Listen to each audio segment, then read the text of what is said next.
Whatever. Oh, yeah. So we're back at it with another spiritual gumbo. This is going to be chapters 19 of the Leviticus, pushing all the way forward. Uh, Plan on getting the rest of it done today. That's the plan. Um, and quote me on that. So last time we read anything, if I'm not mistaken, uh, we're talking about people who what were not acceptable relationships. And in this segment now, it's going to start to fine tune the laws that are being told to Moses, because I think sometimes when people read the scripture, there's this false misperception that all these things are being told to everybody all at once, and Moses has to actually speak these things himself to the people. He has to translate. Well, he has to transmit the message to his brother's sons, the priest. The people then have to take it to them. They have to take the message then to the people. This is not also regarding the fact that there's judges and the likes who are in the midst. So let's go ahead and say this right here. We're at verse 1, chapter 19. Here we are. And the Lord spoke to Moses, saying, Speak to the congregation of the children of Israel, and thou shalt say to them, Ye shall be holy, for I am the Lord your God. For I, the Lord your God, am holy. Let every one of you reverence his father, fear, and his mother, and ye shall keep my Sabbaths. I am the Lord your God. Verse 4, Ye shall not follow idols, and ye shall not make to yourself molten gods. I am the Lord your God. So he's stressing right now that, right, in this essence, these things that you're doing are going to be because this is what you do because you follow me. Right on. It's not, you don't do it because you don't follow me. All right. And molten gods. I know people think that's just gold and silver, that's brass, that's aluminum, that's anything that a person can praise. Right on. And idly worship anything. So if they worship the computer, right? If a person worships the laptop, right? Because it could be molten, or it's a cast, right? If they idly worship the sorcery and the witchcraft, and they don't even realize that it's sorcery and witchcraft. Can you dig it? The same device you're using right now to look at this. I'm trying to break it down to you so that way we can relate. See, I did a little thing and I was calling it read, research, and relate. You understand? And this is like my new message that I'm trying to bring to the people, so that way they know what I'm doing. I'm reading, we're researching what has already been established, and then I'm relating what it is that I understand from it. Now, we're going to go back forth, get right into it. Verse 5. And if ye will sacrifice a peace offering to the Lord, ye shall offer it acceptable from yourselves. And whatever day soever ye shall sacrifice it, it shall be eaten.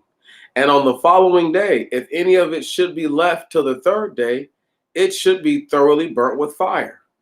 And if it should be eaten at all, and if it should be at all eaten on the third day, it is unfit for sacrifice. It shall not be accepted. And he that eats it shall bear his iniquity. Excuse me. Because he has profaned the holy things of the Lord. And the soul that eats it shall be destroyed from among their people. And when ye reap the bam, right there. So let's stop, because we're about to get into a whole other part. Okay, so it's saying that if you cook something, right? So these are the priests. You have to realize that the people who are doing the sacrifice are the priests. The priests are going to be doing a bulk of this work. So what's going to take place is that they're going to, for a want of better terms, they're going to reheat the food, right? Maybe you're going to cook it the first day, you might reheat it the second day, but the third day coming in too, because it depends on when you do the sacrifice. You understand? So If you do it at night, right? You're coming, this is your second day, coming to the next day, right? Once you go out of that day into the next day, it's no longer good to eat. You see what I'm saying? So leftovers are only good for the day. And pretty much, I'm not saying that a person would get sick from eating that, right? But clearly, there to bear your iniquity, right? And we can use this. Like, people need to understand the term "bear your iniquity" isn't just you being caught red-handed. When people got sick back then, they normally assumed someone did something wrong, unless everyone seen what happened to you and understood what happened to you. But if we didn't see what you done, and let's say you've been gone for a while, we could assume you did anything. And if this is a known sickness, then we're going to assume you engaged in a certain activity, right? You see what I'm saying? So this is why it's important when it told us to if you eat whatever it is that you're hunting, you still need to bring the portion that's righteous to the priest. You see what I'm saying? So that way they know that you weren't out there up to no good. And then they know that you weren't out there eating no old dead food, no roadkill, no nothing like that was trampled by a horse or whatever, that had happened to get half mauled by a bear or something like that. Whatever, lion, tiger, whatever animal you want to try to put into the equation. But the understanding still needs to be that the reason why you don't do certain things is because it can get you sick. And then now when we talk about the worship of molten gods, and then the reverence of mother and father, the fear of mother and father, let's just talk about that first. Your mother and your father, you're supposed to respect to a level where in which people can clearly see, like, you have a level of fear for, like, you care what they think. You know what I mean? It doesn't mean that you're going to do something wicked for your parents. Doesn't mean that you're going to sin for your parents. Okay? It doesn't mean that you're going to stand idle while they sin. That's not what I said. What I said was that you have a level of piety for your parents. Okay? Now, having said that, you also must realize that it's telling you this because if your mother and father respect the Most High God, but hear me now, and they don't worship molten gods, right? Then you in turn also should not do as much. See, understand this. This is an epic thing because now a group of people are being given legislation as to how to conduct themselves, not only with one another, but with the greater and broader environment. All right. So that whole integrity thing of the doing what's right, even when you don't have to, this all these things fall into that. Now let's just keep going. Verse 9. And when ye reap the harvest of your land, listen to this, ye shall not complete the reaping of your field with exactness, and thou shalt not gather with that which falls from thy reaping, and thou shalt not go over, the gathering of thy vineyard, neither shalt thou gather the remaining grapes of thy vineyard. Thou shalt leave them for the poor and the stranger. I am the Lord your God. Ye shall not steal, ye shall not lie, neither shall one bear false witness as an informer against his neighbor. Each against his neighbor. Okay, now understand this. See, now this is where the whole, when people say no snitching, see, this is where the whole idea really actually came from, is the bearing of false witness. You know what I'm saying? Don't bear false, don't say something that you don't know to be true. Right on? Because there's people to have put other folks in harm's way, right on, doing what they thought was the right thing, or maybe intentionally doing the wrong thing, right on, and got someone hurt, or that person lost their life, or they've spent an innumerable amount of time of their life, okay, locked away unrighteously. Because his people are locked away unrighteously without cause. Now, having said that, we need to also speak to the fact that it says that you're not going to take everything out of your field. So all of the whatever grows, You don't take everything, okay? You don't get it to the jot and to the tittle. You leave some there, okay? You leave some there for the poor and for the stranger, and also for the wild beast. But we'll cover that later. Let's just keep reading. Verse 11, ye shall not steal, ye shall not lie, neither shall one bear false witness as an informer against his neighbor. And ye shall not swear unjustly by my name, and ye shall not profane the holy name of your God. I am the Lord your God. Thou shalt not injure thy neighbor, neither do thou rob him, neither shall the wages of thy hireling remain with thee until the morning. Now, look, that last part is more important than I think everything else. Because I know you're not supposed to harm nobody. I know you're not supposed to, not supposed to rob nobody. But let me just go ahead and tell you this. If a person worked for you, and let's say they got hurt working, and then you held on to their money. Not only did they get hurt, but now you're holding on to their money. It's almost like you did both those things in one. So that whole concept of waiting 2 weeks for a paycheck is literally right here unrighteous. Tells you right here in the scripture that that's not how it's supposed to go. But people don't understand that there's a level of etiquette that you're supposed to have when you do these things. Now we're just going to keep pushing.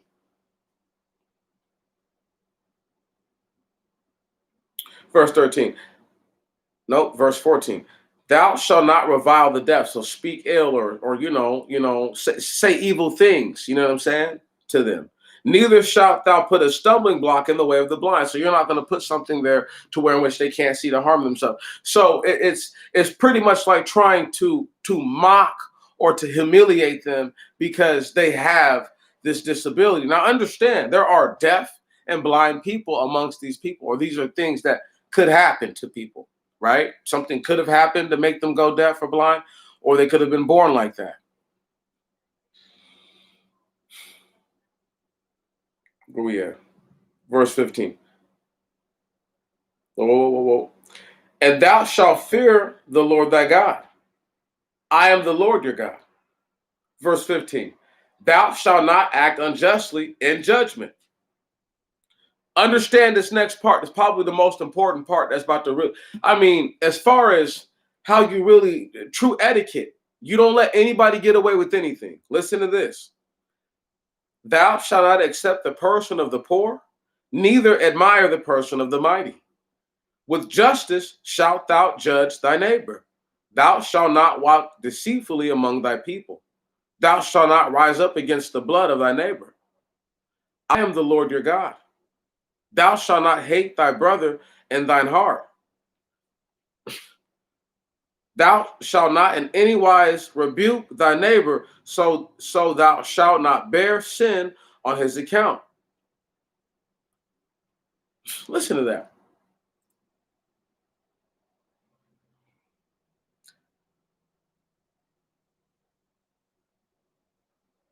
When people do stuff, like, I'm not gonna say like they don't, like it's almost like trying to say like I'm gonna blame you for something, right? And it could be something that I don't know, maybe we're both responsible for, right? And I'm just trying to get my way out of it. There's a lot of different little ways to see it. People can perceive that how they need to see it, but it plays into a lot of different situations. So just use your imagination once again as an adult and say, okay, how would this apply in my life? And have I ever seen somebody do something like what these words sound like? Because that's more or less what it is. If you can't relate it, you've probably never seen it, right? But that's not your fault. That's not a negative thing. It's not a positive thing either per se, because it could play in either category, but or it could be a neutrality. But the thing is that just being aware of how these things play out or how it could look. Now, where are we at?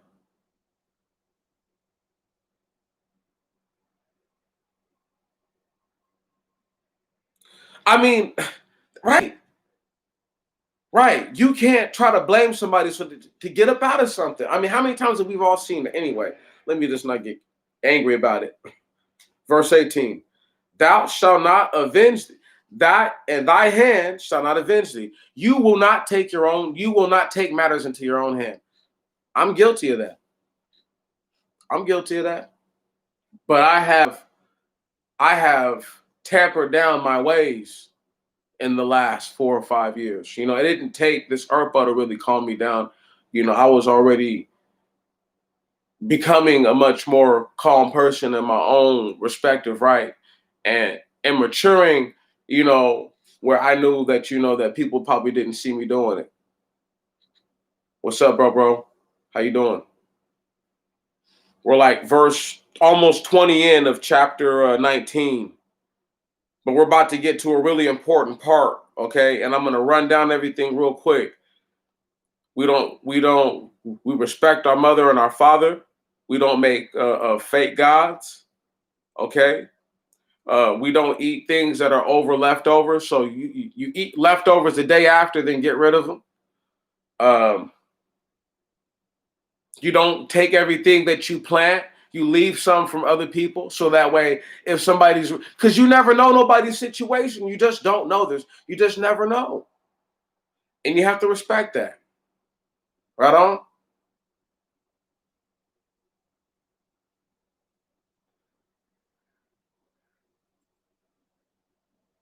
What else? You don't jump on your neighbors. You don't rob them. You don't keep money from people who work for you. You don't be talking crap to people who can't hear. You don't put things in front of people who can't see, so that way they hurt themselves. I mean, it's just. I mean, but understand these are the habits of the people who obviously right then and there. So, and these are the habits of the people of the land that they come out from and going into. See, these are things that people must understand. It's a matter of class. I could have called it a matter of class part two, but there's no need for that. We all know it's a matter of class. Uh, where we at? Verse 19, right? Here we go. Verse 18.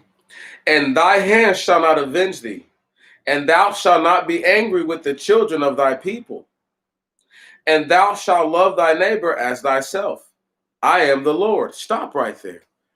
That's where they get the love thy neighbor as thyself. See, we must understand that the Most High God has said, don't get angry at the children of the people. Right, right, right. We can't get mad at our people. It's not, don't, that's why the real children of the people I don't get mad at. Right on. But I got some real anger for the other ones. I try to tamper down on the hate for them, but I'm working on it. Don't worry. But I hate those that hate me. It's really that simple. If you hate me, I hate you. If you curse me, I curse you. It's that much. If you love me, I love you. It's really that simple. I mean, like, I don't split hairs about it. It's really simple. You know what I mean? But however, I got nothing nice for people who don't got nothing nice for me. Nothing. And I just can't stress that enough. Anyway, verse 19. Ye shall observe my law. Thou shalt not let thy cattle gender with one of a different kind. What? Thou shalt not let thy cattle gender with one of a different kind. You know why it says that? Because it doesn't want it to crossbreed. Huh. This is the Most High God speaking. Hold on. What else does he say? And thou shalt not sow thy vineyard with diverse seed. What? And thou shalt not sow thy vineyard with diverse seed. And thou shalt not put upon thyself a mingled garment woven of two materials. Stop right there.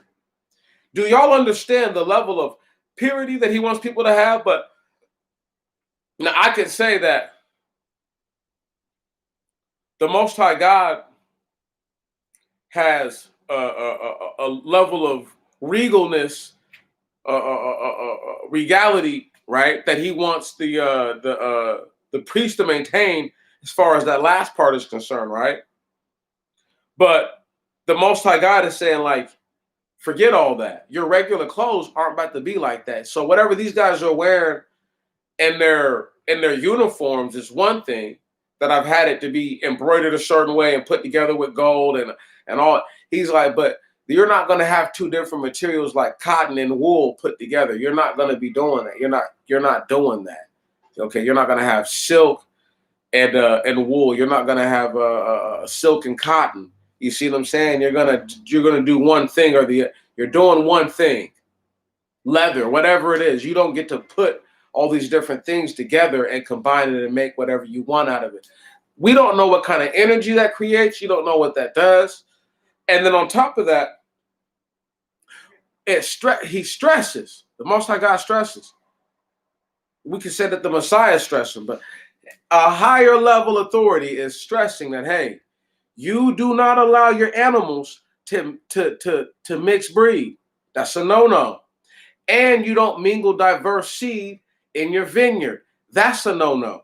So when people don't understand that, diversity is not what the Most High God wants, I'm telling you, come on. He's not a God of inclusion. He's a God of exclusion. Well, let's just go ahead and just keep it pushing. Verse 20, and if anyone lie carnally with the woman, and she be a home-kept servant for a man, and she has not been ransomed, and her freedom has not been given to her, they shall be visited with punishment, but they shall not die, because she was not set at liberty. Stop right there. The reason why they have to be punished is because, dude, you're tripping. You didn't pay the ransom for her. You just gonna lay down with her, like, bro. Right. All this running around and doing what you want to do, all this rampant nonsense that people engage in now, it's a no-no. Right. You don't just get to do what you want to do, bro. You have to pay the cost to be the boss. And people don't want to hear that. That's real life. Okay? And the scripture's telling them that right there. And people think I'm a sucker for putting it like that. But that's what I just read to you. Now we're going to keep it pushing.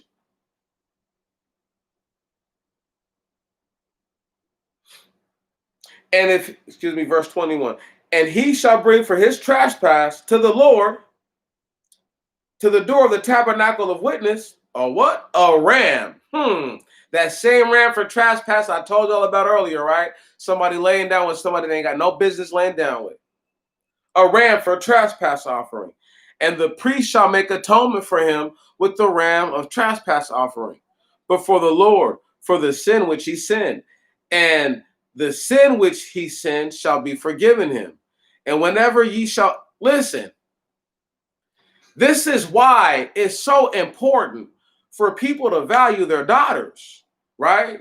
And their sisters. And I don't know, like women act like, like black dudes don't protect black women, but I could name a couple of different instances, but the most infamous incident in the whole scripture where dudes lost their whole lids over what happened with the chick is when Simeon gets Levi to go and once again put in serious workage on a whole village of people feeling some type of way about it. And people don't understand, these are black dudes doing this to other black people because of a black woman. And I know people have a hard time perceiving that. But once again, when you have a certain level of dignity and class within yourself, there's things that you don't allow to happen, and as opposed to killing people, right? You follow what you see how it's handled now. They're like, look, yo, don't kill nobody. Look, they got to bring a ram. Okay, this, that, the other. Woo, woo, woo, woo, woo. And people don't understand because they didn't keep the commandments, right? Everything fell apart because you have to keep all these things. You can't say, oh, I like this person, so I'm going to let you slide and not do this part of the rules, right?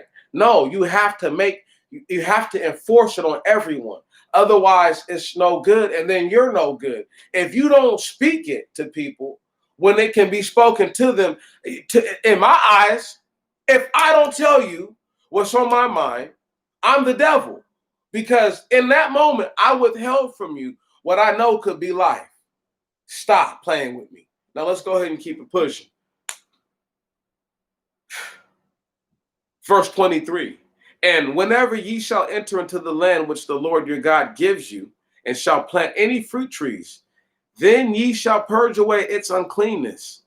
Its fruit shall be 3 years uncleansed to you. It shall not be eaten. And you can say that this is used for fertilizer, whatever. You can say it's unclean and thrown out, however you want to put it. And in the 4th year, all its fruit shall be holy, a subject of the praise to the Lord. Laudable, so it's going to be a sacrifice worthy. You know what I'm saying? Okay, boom. This is the 4th year, right? And then in the 5th year, verse 25, and in the 5th year, ye shall eat the fruit, its produce, and its produce is an increase to you. I am the Lord your God. Stop right there. So the Most High God is telling people that when you eat the fruit of the labor that you actually do, that's an increase to you. That's a help to you. Right on. So not that you're not supposed to have it, but that it takes 5 years for it to come into its fullness. Now, there's a reason why the Most High God said to cut down their groves and to do this and to do that and to do this and to do that, right? Now, people don't know, man. I'm not going to get carried away with what people could grow.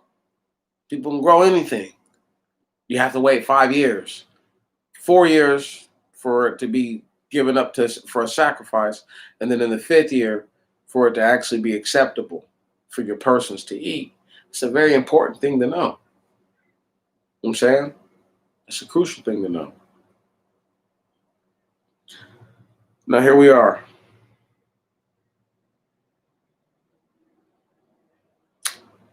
Eat not on the mountains, nor shall ye employ auguries, nor divine inspection of birds.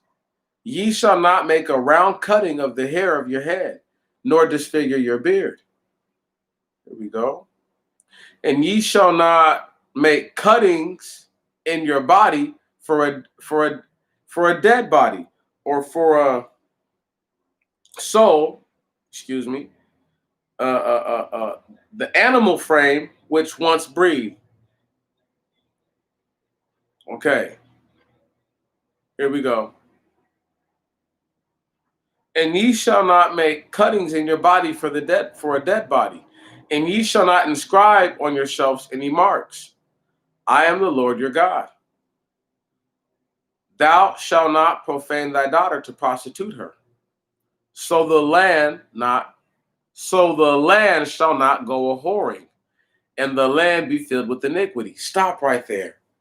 See, I want people to understand the magnitude of women, because it is ultimately the man's fault if he prostitutes his daughter, right? But listen to the consequences if they prostitute their daughters. Listen. Listen. Thou shalt not profane thy daughter to prostitute her. So the land shall not go a whoring, and the land be filled with iniquity. So if these dudes prostitute out their daughters, you can bet your top, middle, and bottom dollar the land is going to be filled with iniquity. Look at America now. Let's just go ahead and keep it pushing.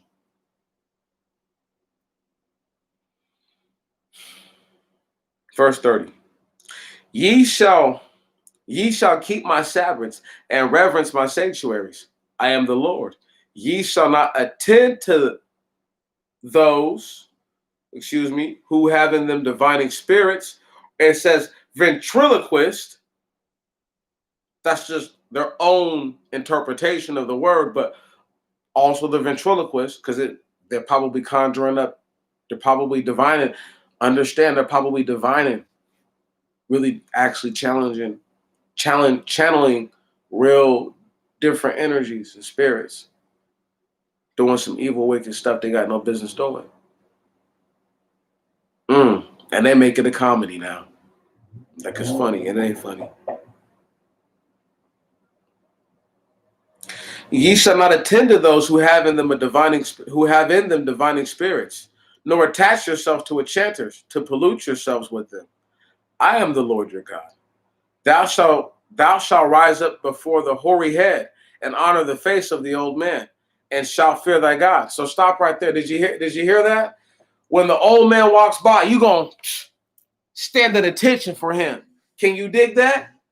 You come to attention for the OG. You don't just sit there and act like he ain't nobody. Come on. Render that salute and all. Anyway, don't play with me. Don't play with me. Let me stop and just keep reading, because people don't know how this makes me feel when I read it, because this is where they got the whole respect. Honor your elders, respect your elders. You got to understand it's all right here. And I'm trying to read it to the people. I'm trying to read it, research it in my mind, have y'all research it in your own mind, try it on based on everything you already know, put it all together so that way you can relate the information. Come on, let's go ahead and keep doing it. Thou shalt rise up before the hoary head and honor the face of the old man, and shalt fear thy God. I am the Lord your God. And if there should come to you a stranger in your land, ye shall not afflict him. The stranger that comes to you shall be among you as the native, and thou shalt love him as thyself. What? The stranger that comes to you shall be among you as the native, and thou shalt love him as thyself. For ye were strangers in the land of Egypt. I am the Lord your God. Now stop right there. That also means that you enact them in the customs that you've enacted yourselves into. And if they won't enact themselves in some of those customs, then that means that boom, right? The Most High God says what? Those souls are cut off from the people, right? From their people, from your people. But understand, the Most High God said, look, when the people come in, you don't treat them funny. You treat them like they're, you feel me, like they're peoples. Word? You see what I'm saying? So that means that people don't even understand. Man, there's so many different ways that could play out. But when you treat people and you show people the way, like this is how you have something, this is how you're supposed to conduct yourself and carry yourself, regardless of what they think and what they know, right on? Because that's the right thing to do, to not set you up for failure. Right. Because I could not say shit, right? I could just let you fail, right? See what I'm saying? So why do that? Why be a sucker? Anyway, where we at? And you better hold that to yourself, because that means you can't treat anybody funny just because they're not like you. I can't stress it enough. you don't have to like it. That's just life, right? That's part of that's part of decency. They don't have any class. The same people, listen, the same people who get upset about the same people who get upset about the scripture don't realize that right now it's telling you that even if you don't know this guy, right, and his cart or whatever is broken down, or her, right, and it wheel falls off, and though you know that they're not your people, it doesn't mean like, oh, because you're not people to me, I can just keep it pushing and say forget you. That's a bogus ass move. And once again, any suck ass anyway, excuse me, any person who could think like that is a chump. Let's just keep it pushing.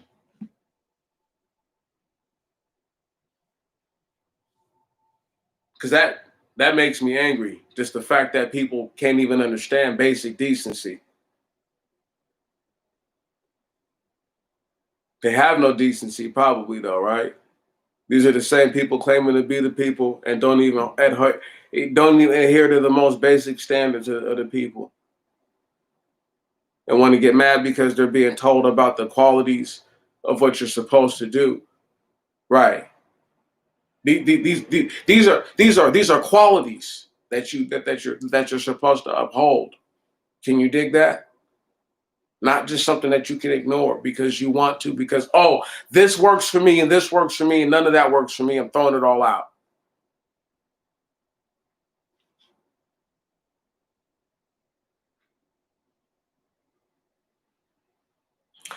The stranger that comes to you shall be among you as the native, and thou shalt love him as thyself, for ye were strangers in the land of Egypt. I am the Lord your God. Ye shall not act unrighteously in judgment, in measures and weights and scales. There shall be among you just balances and just weights and liquid measure. I am the Lord your God, who brought you out of the land of Egypt. And ye shall keep my law and my ordinances, and ye shall do them. I am the Lord your God. He's just saying once again, do the right thing. How hard is that? Verse 1 of chapter 20. And the Lord spoke to Moses, saying, Thou shalt say to the children of Israel, if there shall be any of the children of Israel, or of those who become proselytes in Israel, who shall give his seed to Moloch, let him be surely put to death. The nation upon the land The nation upon the land shall stone him with stones, and I will set my face against that man, and I will cut him off from his people, because he has given his seed to Moloch to defile my sanctuary and profane the name of them that are consecrated to me. And if the natives of the land should in any wise overlook that man in giving of his seed to Moloch, so as not to put him to death, then I will set my face against that man and his family, and I will destroy him and all who have been one of mine with him, so that he shall go a whoring to the princes or to Moloch from their people. And the soul that shall follow those who have in them divining spirits or enchanters, so as to go a whoring after them, I will set my face against that soul, and I will destroy it from among its people. And ye shall be holy, for I am the Lord your God. For I, the Lord your God, am holy. And ye shall observe my ordinances and do them. I am the Lord that sanctifies you. Every man who speak evil of his father or of his mother, let him die the death. He has spoken evil of his father or of his mother. Has he spoken evil of his father or mother? He shall be guilty. Stop right there. So what they're saying, in short, number one, if you let somebody join themselves to you, whatever land that you're in, the proselytes, right? The people of that land, right?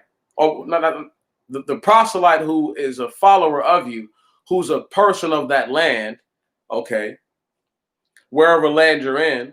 And I'm assuming that Moloch, if you read it, he has to be a common enemy to some of these people in this land for them to take that choice, or he's their common God, and the Most High God is setting up a way to set his face against all these people. Whichever one works for me. Having said that, if you do look into the land that they were in, all these nations got destroyed and got broke down into nothing. You see what I'm saying? So it's not like it didn't happen to them anyway, but we're just going to keep it going. Where are we at? Where are we at? One moment. The divining spirit. Can't stress this enough. They're normally dealing with other deities, right? Other gods, right? Fake gods, though. Fallen. And because they're dealing with them, they want you to deal with them, and they're going to want you to sacrifice to them and give things to them, because they're going to say, oh, they're going to do this for you, because they're a right, just like how people do like this ancestral worship stuff right now. Those things that they're worshiping are for sure demons. I'm positive of it. I can't prove that to them. They don't want to hear that, but I know that they're demons that they're worshiping. Where we at? Don't worry, we got 7 more chapters in us. We're good.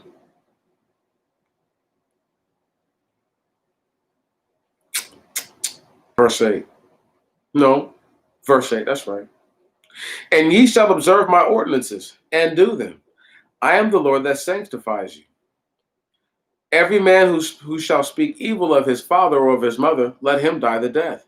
He has spoken evil of his father or his mother. Has he spoken evil of his father or mother? He shall be guilty. So it's saying right there that when you speak evil, and I'm really gonna not go out on a limb here. Evil is evil. We all know what evil is. One thing to be critical of your parents. It's another thing to say some straight up like like I hope they die type stuff. You know what I mean? You feel me?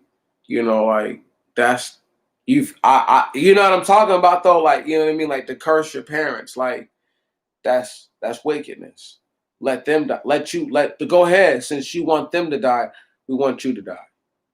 I'm just gonna go out on a. I'm gonna say that, not going out on a limb, but just saying that so that way people get the gravity of what I'm really assuming, that it's not just some small family feud, you know, that couldn't be remedied with some reasoning, right? It was clearly something that got like somebody's like, I wish you would die. Just go there with it and let them die the death, right? And it says his father, right? And it says his, but apply this to a woman once again. Apply this to a woman once again. You can apply that to a woman. It doesn't matter. Verse 10. Whatever man shall commit adultery with the wife of a man, or whoever shall commit adultery with the wife of his neighbor, let them die the death, the adulterer and the adulteress. And if anyone should lie with his father's wife, he has uncovered his father's nakedness. Let them both die the death. They are guilty. And if anyone should lie with his daughter-in-law, let them both be put to death, for they have wrought impiety. They are guilty. Now let's just go ahead and speak to a couple of things right there. They spoke to Reuben, and then they spoke to what happened with Judah, okay? Because he had 2 sons who laid with the chick, and then he ended up laying with the chick and getting her pregnant. It's just something to think about, right? And I know people will be like, oh, you want to get all up in arms. I'm just telling you what is read in the scripture. You can go find it yourself and try to dispute it, but this is what happened. And they're saying like, that's not cool because this is how certain dudes. So like pretty much like, you're not going to be having those situations where your father can get at your wife. You know what I'm saying? But we're not having that, by any means. No, let them both be killed, and once again, I'm not throwing shade at Levi. Hear my reasoning. Hear my reasoning before you get mad at me. Have you noticed that for everything that was like a crime that Levi did, the punishments are way lesser, but the crimes that everybody else did, he's like, y'all, they gotta die for that. Like just throwing that out there. Like, but anyway, love it. I know it's wrong and terrible, right? But I'm just like, yo, y'all killed you and your brother killed like a whole village almost, and literally, made these people homeless. You know what I'm saying? I just can't think of the word right now. And you're telling me that you know what I mean? Like where's the written rule where like if you just snap and go crazy and just kill a whole bunch of people, let you be put to death? Like, is that just the thou shalt not kill? Like, you know what I'm saying? Like, like do y'all recognize that? Do y'all see how there's a level of impunity that the Levites are given, if I want to say it like that? Let's go ahead and just keep reading it. And whoever shall lie with the male as with the woman, oh, And whoever shall lie with the male as with the woman, they have both wrought abomination. Let them die the death. They are guilty. Whomsoever, and once again, this is a woman with the one. What this is a woman laying with the woman as with the man. Like run it together, okay? It's a concurrent sentence. It doesn't change. You see what I'm saying? You know, and for people who are sick in their minds and are like, what about the babies? Yo, check this right here out. I'm pretty sure it's just common knowledge that if you do something to somebody's baby, they're killing you. Or like, who has to tell you that? You know, like, you know what I'm saying? Like, we're killing you. You know what I mean? You know, like, you're out of here if you touch the fucking babies. Excuse my language, but that's where we're at. And I haven't done that in a long time in one of these, but that's how that made me feel. Made me feel very angry just to even think about somebody trying to convolute and work wickedness into the scripture. We're not having that. 0%. We're not having that. So for all those Talmudic, dirty, no sense having people, right? That's not the way that it goes. It's not the way that the Most High God intended it to be. That's not what's written right here. Okay. And once again, for a person to try to supersede that, this is why I'm trying to say it. Like, just because it doesn't say for a woman doesn't mean it doesn't apply. And there's just things that we all know, like, as a matter of decency, we got to bust your head for that. It's just what it is. We're gonna move on and go forth.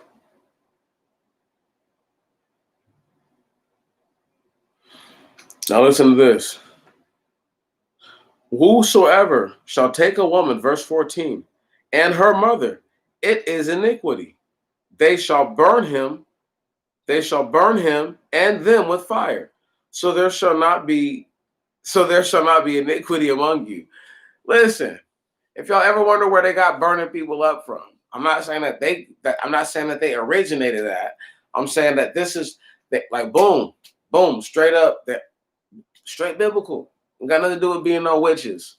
Okay, it has to do with iniquity of laying with the mother, okay, and her daughter. Now, you could assume that could be some other extra things going on, but you feel what I'm saying, though. It has nothing to do with nothing. That's just people just being wanton and lascivious in their own regard. They choose to be like that. Nobody forces them to be like that. And here we go. Verse 15, and whosoever shall lie with the beast, let him die the death, and ye shall kill the beast. And whatever woman shall approach any beast, so as to have connection with it, ye shall kill the woman and the beast. Let them die the death. They are guilty. And see, and the scripture doubles down just in case people don't believe. It's like, yo, they're like, yo, he's like, yo, because I know I didn't say nothing then, but let me go ahead and cover this. No, that's not okay. It's not okay. Chick, dude, nobody. Verse 17, whoever shall take his sister by his father or by his mother and shall see her nakedness, and she sees his nakedness, it is a reproach. They shall be destroyed before the children of their family. He has uncovered his sister's nakedness. They shall bear their sin. And whatever man lie with the woman that is, listen, check this out. You see how they tried to, like, I'm not saying that they throw dirt on Abraham, right? But look, the boy, the killer darts the Most High God has. He is not playing. He's just, boom, none of that. Boom, no more of that. None of that. It does not go. It does not fly. Right on. I'm not gonna be like, oh, Daddy Abraham did it. No, bruh. No, bruh. You know what I'm saying? We're not hearing none of that. Let's go ahead and keep it pushing. I love when people I love when scrub dubs of today compare themselves to Abraham. You ain't got nothing in common with Abraham, nigga. Nothing. Right on. Other than the fact that you breathed and he used to breathe. That's it. Nothing in common with that man. You know what I'm saying? You know, and it's disrespectful when people try to put themselves in his position, not recognizing like, yo, this was still a righteous man who was living normal as was the times. But we're not going to say nothing. We're just going to keep it pushing.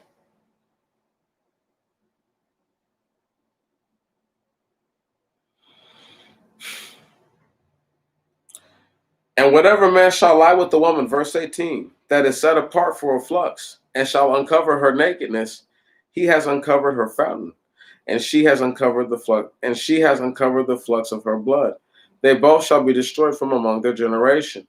And thou shalt not uncover the nakedness of thy father's sister, or of thy sister of thy mother, for that man has uncovered the nakedness of one near akin. They shall bear their iniquity. Whoever shall lie with his near kinswoman has uncovered the nakedness of one near akin to him. They shall die childless. It's all right. You want to go sleep with your nieces and nephews and your brothers and sisters and your aunties and uncles? Most of guys said, "Don't worry, I got something for you. Sister-in-law, brother-in-law, whatever. Right on. You know what I'm saying? Daughter-in-law, son-in-law." He said, "Don't worry, I got something for you." Grandbabies, he said, "I got something for you. Something cold. Don't worry, you ain't gonna die childless." And I don't know if people understand, like, he could be talking about the end. Come on. So he's like, "Don't worry, I'll just total it all up and I'll just add it all up. And whoever sins I don't blot out, boom, I'm gonna pull that lever and they gone." But that's okay. Go ahead and just keep it pushing. Verse 22. And keep ye all my ordinances and my judgments, and ye shall do them, and the land shall not be aggrieved with you, into which I bring you to dwell upon it.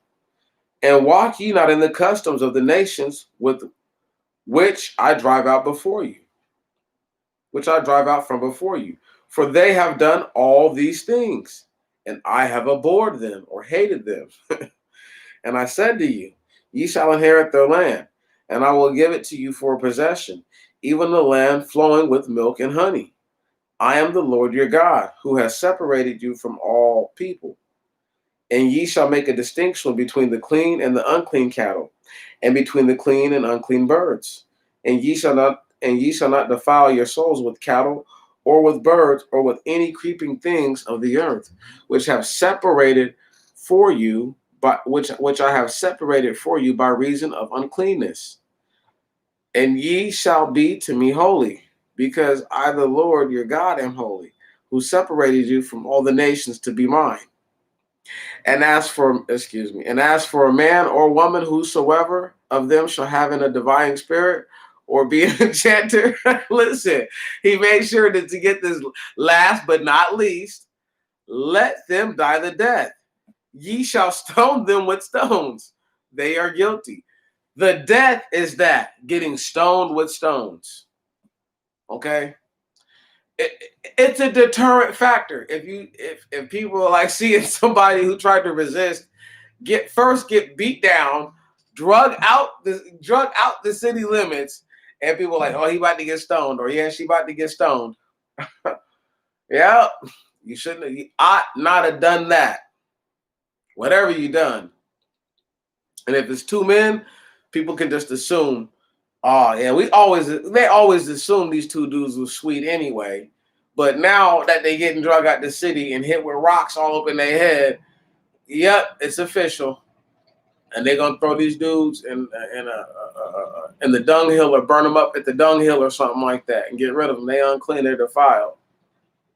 Let the dogs eat them. It's called like that. It's vicious like that. I'm trying to tell y'all, man. It's not no game. This is why I laugh, because this is why they. Now let me go ahead and break it down to you. This is another indicator these are black people, because they try to claim that black people hate gay people, right? And hate all this other stuff, right? But this is where it comes from. It comes from a book. But follow me. They put that off on us, but they say that the white man wrote it. Listen to that mindset. Listen to that mindset. Understand the level of psychological mindfoolery that people have to go for to even consider that to be even a little bit true. Come on. How can you be how could they be the authors and principles of it, and they don't even adhere to these values, not even a little bit, and don't even care to, and will tell you that God's not even real. A whole lot of them will tell you that they don't even believe in God. A lot of them believe that they're God. Come on. They believe that it started with them and it's over with them. Wow. So we need to understand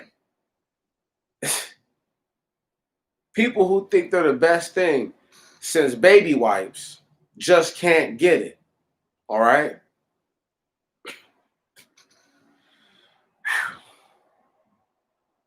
Verse 1 of chapter 21. And the Lord spoke to Moses, saying, speak to the priest, the sons of Aaron, and thou shalt tell them that they shall not defile themselves in their nation for the dead.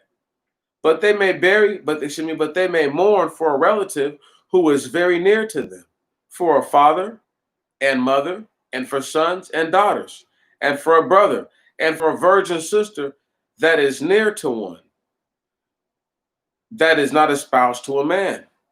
For these one shall defile himself. So it just tells you right there, these are the only people: your mother, your father, your brother, your brother, your sister who's a virgin, right on, your sons and your daughters. That's it. These are the only people you defile yourself for. You don't touch other dead bodies. Go ahead, go forth.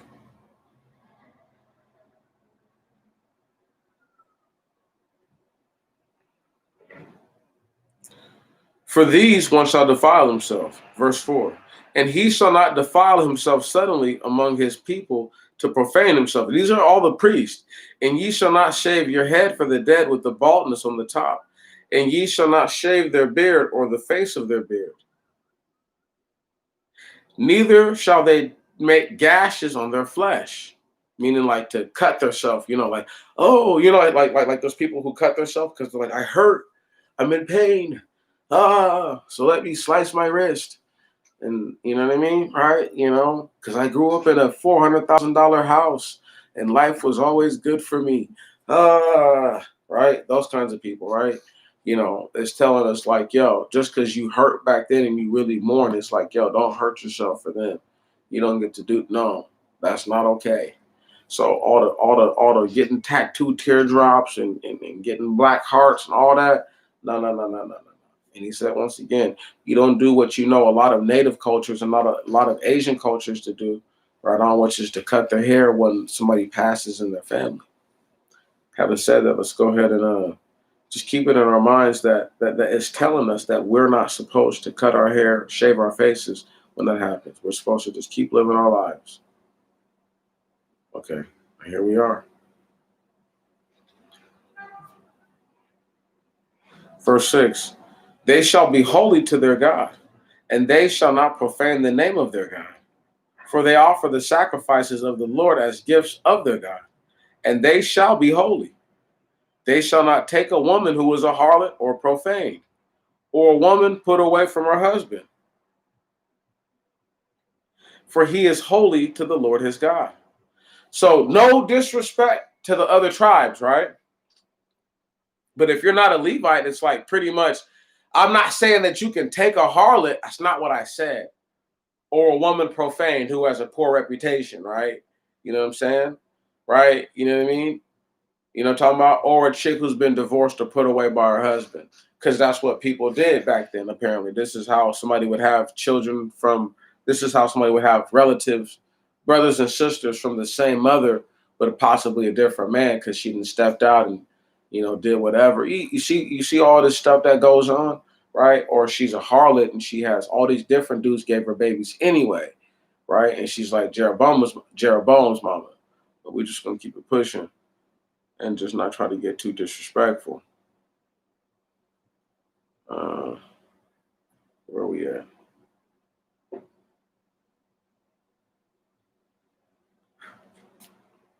Here we go. And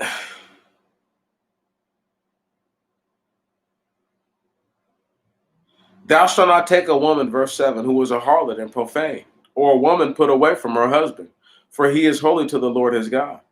And thou shalt hallow him. He offers the gifts of the Lord your God. He shall be holy. For I, the Lord, that sanctify them, am holy.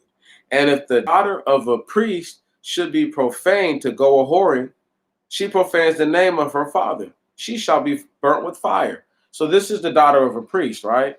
So this is not like, just anybody else's daughter. Like, this is a person who's, like, your daughter is like supposed to be special. Oh, she wants to act up. She wants to go around here and wants to let everybody do whatever. Go ahead, burn her ass at the stake.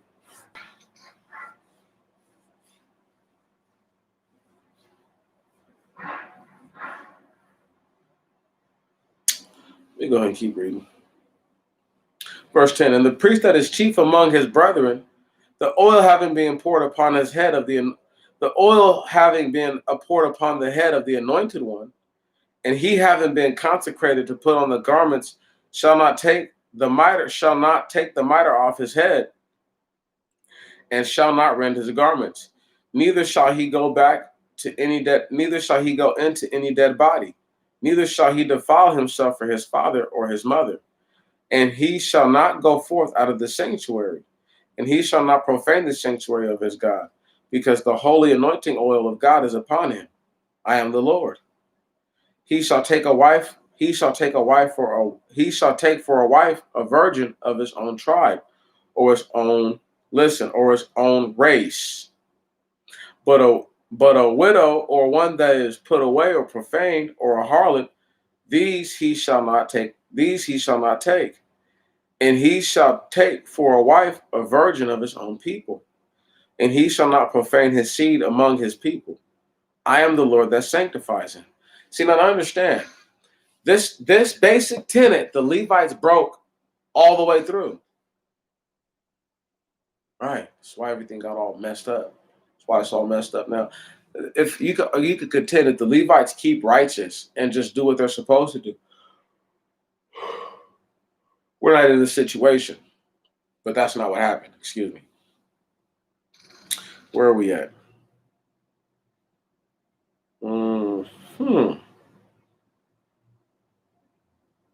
Verse 16. And the Lord spoke to Moses, saying, Say to Aaron, a man of the tribe or race throughout your generations, who shall have a blemish on him, shall not draw nigh to offer the gifts of his God. No man who has a blemish on him shall draw nigh. A man lame, blind, or his nose disfigured, or his ears cut, or a man who has a broken hand, or a broken foot, or humpbacked, or black-eyed, or that has lost his eyelashes, or a man that has a malignant ulcer, or tetter, or one that has lost a testicle. Whoever of the seed of Aaron, the priest, has a blemish on him, shall not draw nigh to offer sacrifices to thy God, because he has a blemish on him. He shall not draw nigh to offer the gifts of God. The gifts of God are most holy, and he shall eat of the holy things. Only he shall not approach the veil, and he shall not draw nigh to the altar, because he has a blemish. And he shall not profane the sanctuary of his God, for I am the Lord that sanctifies them. And Moses spoke to Aaron and his sons, and to all the children of Israel, and to Moses and Moses spoke to Aaron and his sons and to all the children of Israel. Stop right there. So we need to recognize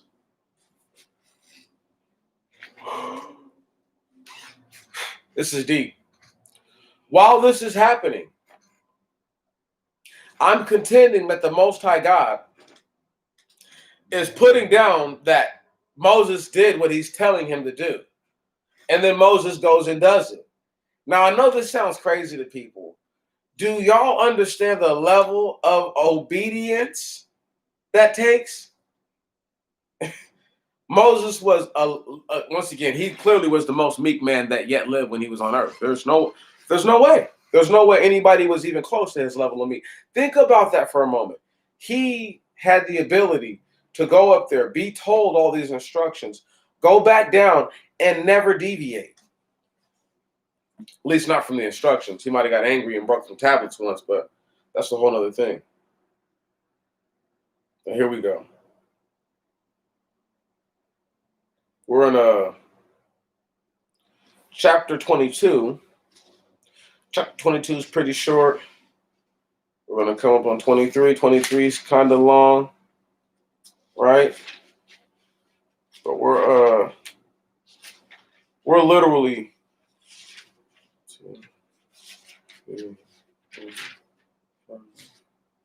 we're like 7 pages of reading from being done with this, and we're only an hour in. So I think maybe 2.5 hours altogether will be done. So I'm not gonna run too fast through it, but I am gonna get through it so that way we can do a little discussion, because there are things in the book of the Leviticus that have to be spoke about going into the book of Numbers that set the atmosphere, or that pretty much set the tone for everything that's going on. Well, first off, we have to look at the fact that Moses is about to make some serious battle plans. But you know what? Let me not do that. Let's just keep reading this. Let's read about what the people have to get into, right? Let's understand that the priests are not supposed to approach the altar with blemishes, right? Ever. They can eat the food, but they can't make sacrifice. And the Most High God is like, that's a forever ordinance. It's not going to be changed. Now here we are. Verse 1 of chapter 22. And the Lord spoke to Moses, saying, speak to Aaron and to his sons, and let them take heed concerning the holy things of which the children of the children, and let them take heed concerning the holy things of the children of Israel. So they shall not profane my holy name in any of the things which they consecrate to me. I am the Lord. Say to them, every man throughout your generations, whoever all of your seed shall approach to the holy things, whatsoever the children of Israel shall consecrate to the Lord, while his uncleanness is upon him, that soul shall be cut off from me. I am the Lord your God. And the man of the seed of Aaron the priest, if he should have leprosy or issue of the reins, shall not eat of the holy things until he be cleansed. Stop right there. Stop right there. So look, note that you can have a blemish, but if you have a leprosy, right, or an issue of the reins, right, which is your loins, he said, nah, bruh, hold up.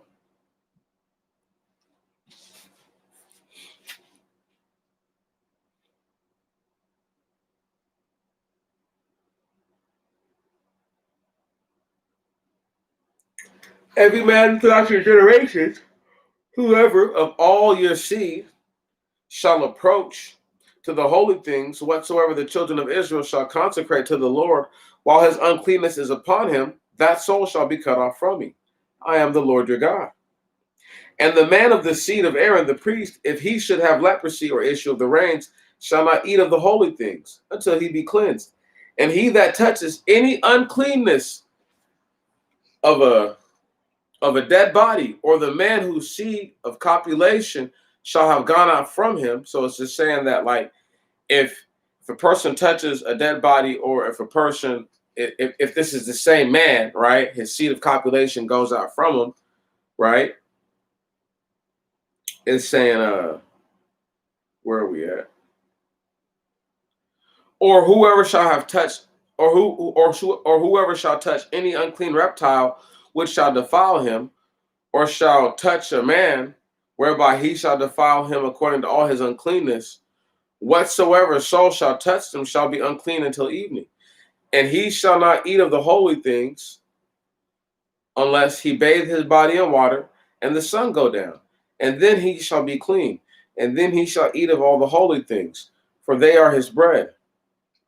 He shall not eat of that which dies of itself, or that has been taken of beast, so that he should be polluted by them. I am the Lord. And they shall keep my ordinances, that they do not bear their iniquity because of them, and die because of them. If they shall profane them, if they shall profane them, I am the Lord, that I am the Lord, I am the Lord God that sanctifies them. And no stranger shall eat the holy things.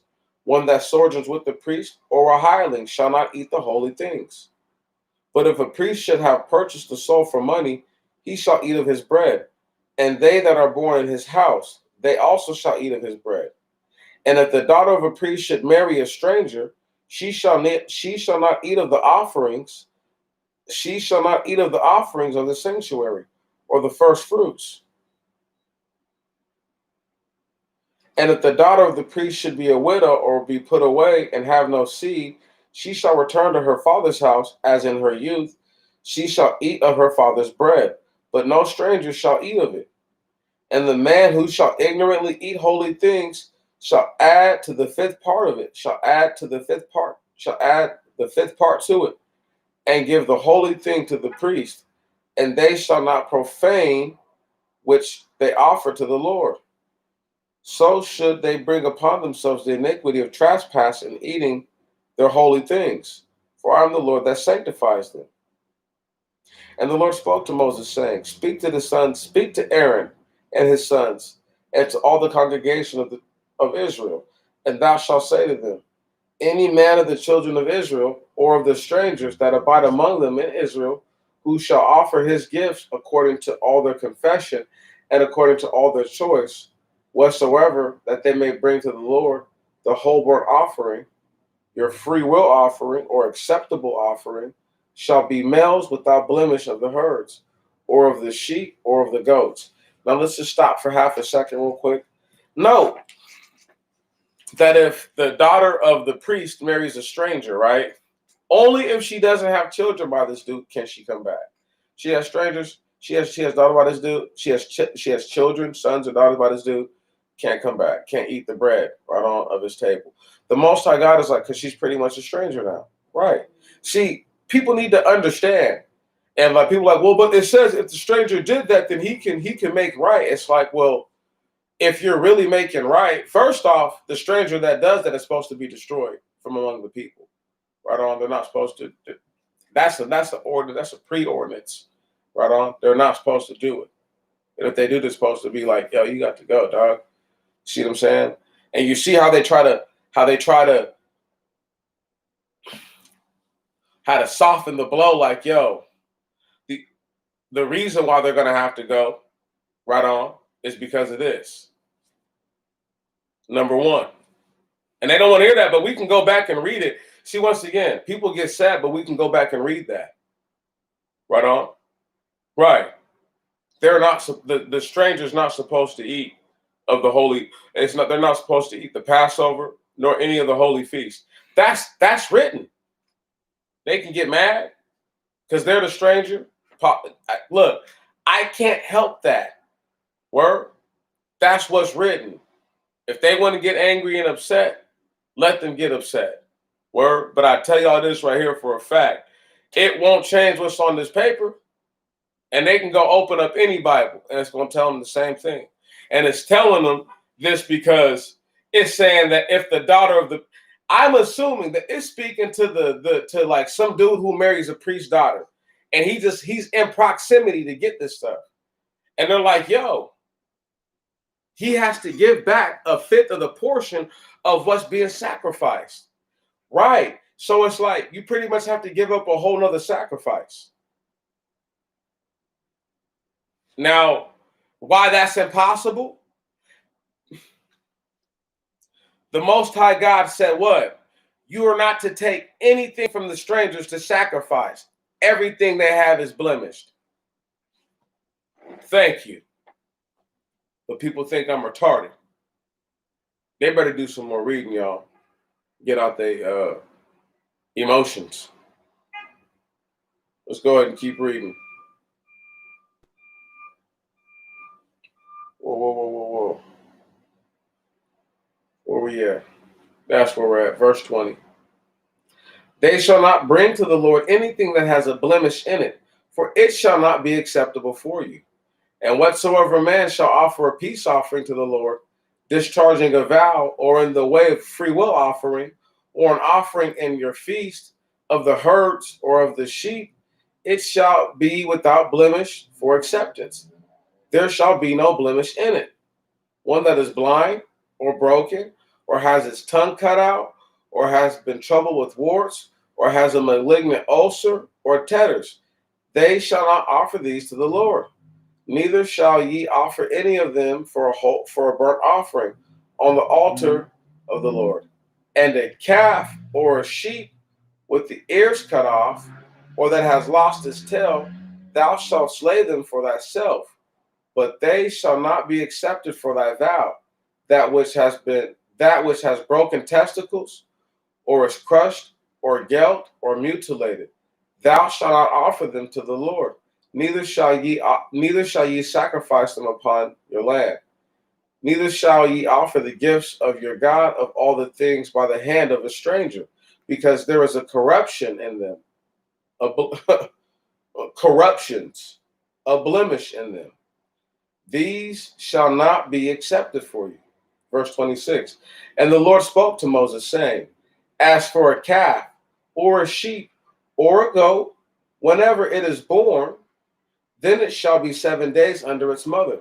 And on the 8th day after shall they be accepted for sacrifices, a whole burnt offering to the Lord, and a bullock, and the ewe, it and its young.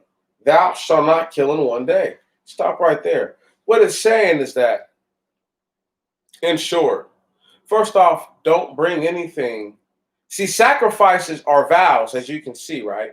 So when you bring something, it has to be clean, it has to be pure, it has to be proper. But the Most High God is saying, like, yo, it has to be perfect. But you're not going to bring me a brand new baby that was just born and kill it. Like, no, you see what I'm saying? Like, people, man, these people was on some other stuff. Right. This is what they was doing. This is what they were doing, folks. Otherwise, it wouldn't say not to do it. Can't tell you to do something that you either haven't seen done, you either haven't done, or you'll be influenced to do based on the people who are already doing it around you. It's just basic sense. Having said that, we all have to see that that verse 24, right? No, excuse me. 22 to 24, right? When it talks about what's all wrong with them. From a broken tail to a broken testicle, right? From a lost tail to a broken testicle. It's like, look, yo, if it's not 100% healthy, it can't be had. See what I'm saying? Can't be ate. Not for sacrifice. You can kill it yourself and eat it, but you're not going to sit here and do something wicked. You see what I'm saying? You're not going to do some nonsense and offer me. And once again, this is the type of stuff that spoke on in Malachi, right? When it speaks to how the Gentiles offer pure, unpolluted sacrifices. But let's just go ahead and keep it pushing.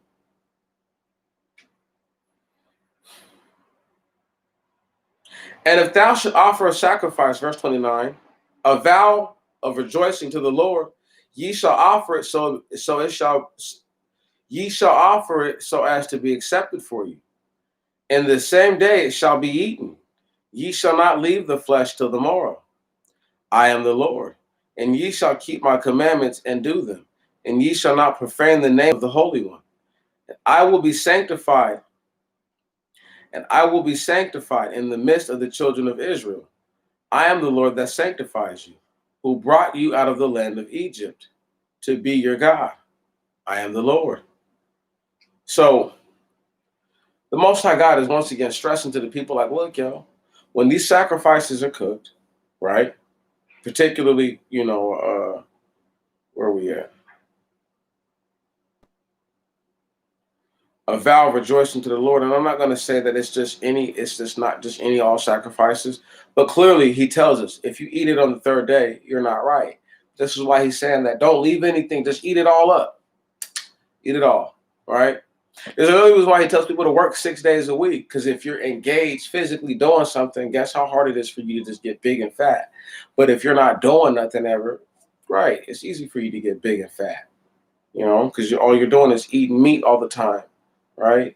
You see what I'm saying? Eating meat and bread and drinking wine and getting beefy, So, and no pun intended for them eating red meat, but you guys get what I'm saying, though.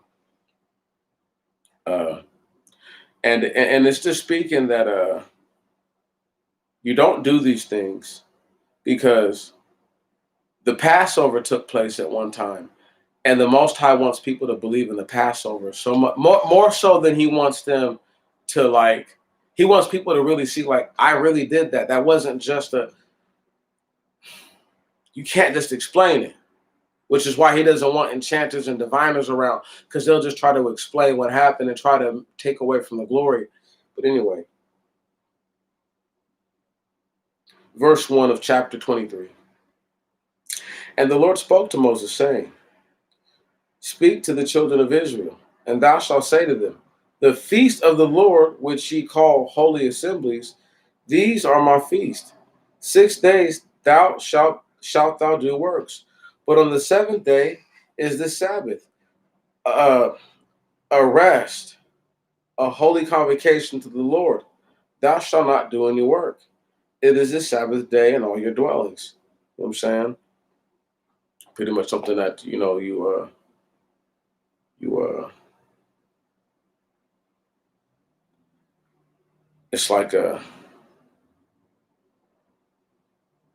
it's like an offering, pretty much. You know what I'm saying? But it's also like an acknowledgement. You know what I'm saying? Anyway, go ahead and keep it pushing. Thou shalt not do any work. It is a Sabbath to the Lord in all your dwellings. Verse 4. These are the feasts of the Lord, holy convocations.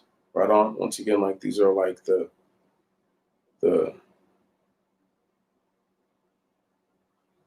not just gonna say like days set apart, but they're events that you have to take. You know what I'm saying? It's like, but it is like a special sacrifice, though. But anyway, which ye shall call in their seasons. In the first month, on the 14th day, in the first month, on the 14th day of the first month, between the evening times is the Lord's Passover. And on the 15th day of the month, it is the feast of unleavened bread to the Lord. 7 days shall ye eat unleavened bread. And the first day of a holy convocation to you, ye shall do no servile work, and ye shall offer whole burnt offerings to the Lord 7 days. And the seventh day shall be a holy convocation to you, and ye shall do no servile work. And the Lord spoke to Moses, saying, verse 10, Speak to the children of Israel, and thou shalt say to them, and thou shalt say to them, when ye enter into the land which I give you, and reap the harvest of it, then ye shall bring a sheaf, the first fruits of your harvest, to the priest, and he shall lift up the sheaf before the Lord to be accepted for you. And on the morning of the first day, the priest shall lift it up. And ye shall offer on the day on which ye shall bring the sheaf, a lamb without blemish, of a year old, for a whole burnt offering to the Lord. And its meat offering 2/10 portion of fine mingled flour with oil. It is a sacrifice to the Lord, a smell of sweet savor to the Lord. And its drink offering, the fourth part of a hin of wine. And ye shall not eat bread, nor the new parched corn, until this same day, until ye offer the sacrifices to your God. It is a perpetual statute throughout your generations in all your dwellings. So once again, everywhere that the people are at, they're supposed to do these things. But because they're destroyed for a lack of knowledge, right? People don't know to do these things. And plus, we couldn't do it for sure here all the way in whole because, I mean, people weren't doing nothing like this on Black Wall Street, I'm sure, and they still firebomb that. So if you try to really do the right thing, they're just going to shut it down. Where are we at? Oh, it's still nice and early, yeah.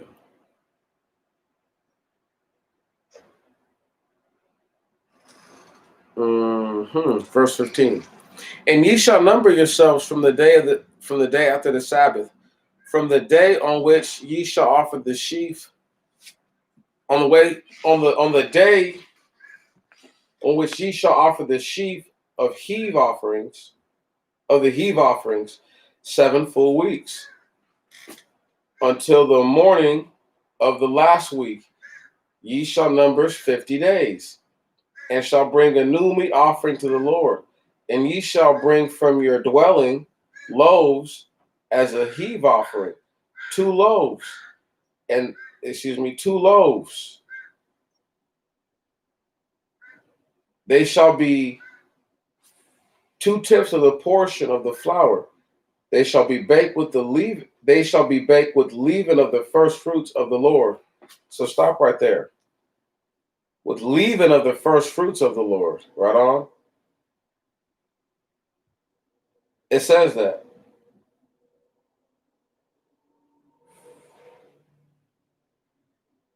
It says that. I can't make that up. Right on. This is the last day offering, right? And I'm not sure if right from the Sabbath they go 50 days in, 50 days straight sacrificing, right? But even in that, I'm pretty sure it's not 50 days and not work. I'm pretty sure they're working, right? But they're just sacrificing throughout this time. But there's a 7-day, there's the 7-day period, and then after that, there's another 7 weeks that we're hearing about, and we even hear about a sacrifice of bread being cooked with leaven of the first fruits. Right on.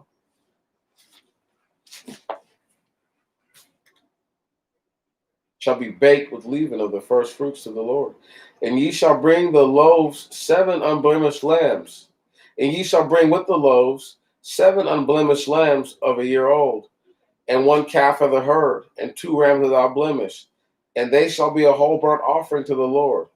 And their meat offerings and their drink offerings shall be a sacrifice, a smell of sweet savor to the Lord. And they shall sacrifice 1 kid of the goats for a sin offering, and 2 lambs of a year old for a peace offering. Now, they do that to the goat for the sin offering, I'm assuming because goat is just less tasty to some people than all the other, meat like that. So lamb normally tastes better. All the other stuff normally tastes better. No disrespect to the goat. Where are we at?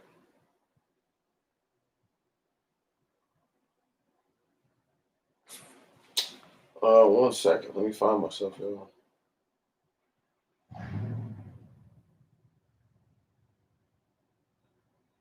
Here we go. Verse 20. Verse 19. And they shall sacrifice 1 kid of the goats for a sin offering, and 2 lambs of a year old for a peace offering, with the loaves of the first fruits. And the priest shall place them with the loaves of the first fruits in offering before the Lord with the 2 lambs. They shall be holy to the Lord. They shall belong to the priest that brings them. And ye shall call this day a convocation. It shall be holy to you. Ye shall do no servile work on it. It is a perpetual ordinance throughout your generations and all your habitations. When ye shall reap the harvest of your land, ye shall not fully reap the remainder of your harvest of your field. When thou reapest, and thou shalt not gather that which falls from thy reaping, thou wilt leave it for the poor and the stranger. I am the Lord your God. And the Lord spoke to Moses, saying, Speak to the children of Israel, saying, In the 7th month, on the 1st day of the month, ye shall have a rest, a memorial of trumpets. It shall be to you a holy convocation. Ye shall do no servile work, and ye shall offer a whole burnt offering to the Lord. And the Lord spoke to Moses, saying, also on the 10th day of this 7th month, it is a day of atonement. It shall be a holy convocation to you, and ye shall humble your souls and offer a whole burnt offering to the Lord. Let's stop right here. There's a couple pieces that really actually need to get really emphasized. We already get that unblemished animals are the way to go, right? But note that the leavened bread that gets baked on this 50-day convocation, this 50-day sacrifice, right? That the priest, he gets to get that in the end, right? On that's him. He gets to get leavened bread, right? Which is bread that has yeast in it or a rising agent. And why I think this is so important is because it shows the Most High God showing like there are different things, there are different sacrifices, that just have like a whole nother way, and if people didn't think that guys weren't taking the food from the sacrifice back in the day and making sandwiches out of the bread and stuff, like they're out of their minds. That's what they were doing, leavened or unleavened. But that's neither here nor there. But I wanted to share that so that way y'all knew that, like, it's a little more than that. Where are we at? Verse 28. Ye shall do no work on this self same day, for this is a day of atonement for you, to make atonement for you before the Lord your God. Every soul that shall not be humbled in that day shall be cut off from among his people. So if you work on that day, got to go. Right on? Most like God said, nah, man. Right on. I don't need you around. I don't need you around. I don't need y'all trying to mess up what it is I'm trying to put together. And every soul which shall do work on that day, that soul shall be destroyed from among his people. Ye shall do no manner of work. It is a perpetual statute throughout your generations, and all your habitations. It shall be a holy Sabbath to you. And ye shall be humble, and ye shall humble or afflict your souls from the 9th day of the month, from evening to evening. Ye shall keep your Sabbaths. So I just think it's weird that, number one, that the Most High has to tell these people that, like, yo, like, when you humble yourself, sometimes, like, when, to feel humbled is to feel afflicted, right on? So, for people to think that the word humble, right, means that you're just a sucker. It means that you're afflicted by all these things. And the reason why you're afflicted is because, not to say that you normally don't have a choice, but, normally people they're just in a bad position where they don't have much of a decision. They only have the one. That's it. If I make any other decision, or if I try to make another decision, I'm gonna be cooked. So you just end up in a really bad position, man. And right now, like when we hear these people, when we hear about the instructions that people are supposed to get, we just have to be mindful that, like, the one man gave these instructions to people. I'm sure there were people who were among him who questioned where he got the instructions from. Even though they seen regularly the cloud and the fire. I can't explain it to you. That's just, some people just lack faith like that. They just do not believe. Verse 33. And the Lord spoke to Moses, saying, speak to the children of Israel, saying, on the 5th day of the 7th month, there shall be a feast of the tabernacle 7 days to the Lord. And on the 1st day shall be a holy convocation. Ye shall do no servile work. 7 days shall ye offer whole burnt offerings to the Lord. And on the 8th day shall be a holy convocation to you. And ye shall offer whole burnt offerings to the Lord. It is a time of release. Ye shall do no servile work. These are the feasts to the Lord, which shall be which ye shall call holy feast, which ye shall call holy feast, which ye shall call holy convocations, to offer burnt offerings to the Lord, whole burnt offerings and their meat offerings, and their drink offerings, that for each day on this day, besides the Sabbaths of the Lord, and besides your gifts, and besides all your vows, and besides your freewilling offerings, which ye shall give to the Lord. Now stop right there. Hey, uh, the biggest thing that's going on right there, right? And it's telling us these convocations. You can say it's a holy feast, it's a holy sacrifice, right?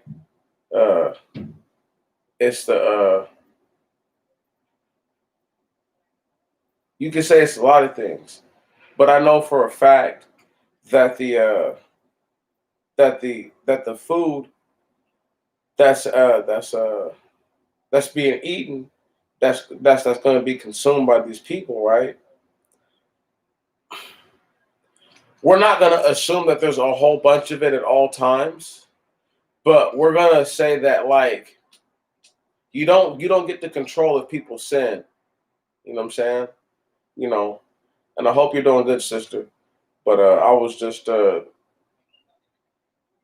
almost done with chapter 23. We're about to be in chapter 24 here in a second, and then working our way on down. But it just seems to me that I don't know how to put it. What's the word I'm looking for?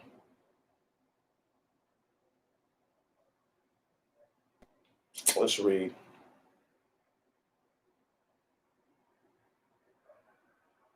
So,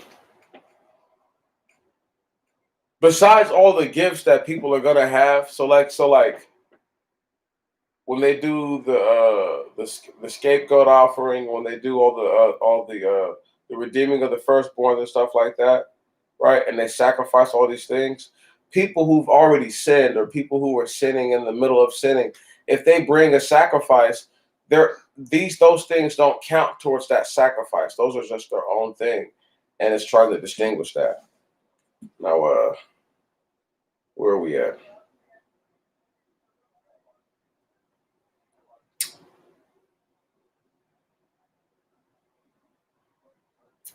Verse 28. No, verse 29. 39. And on the 15th day of the seventh month, when ye shall have completely gathered in the fruits of the earth, ye shall keep a feast to the Lord 7 days. Out of the first day there shall be a rest, and on the 8th day a rest. And on the first day ye shall take goodly fruit of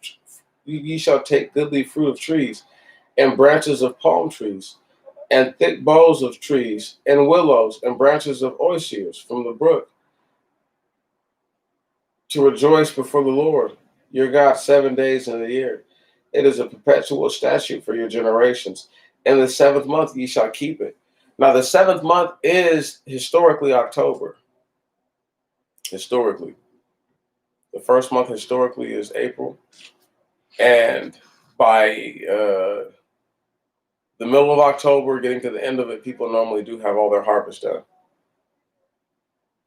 Going forward. Sometimes a little bit before, but that's about the right time. Where are we at?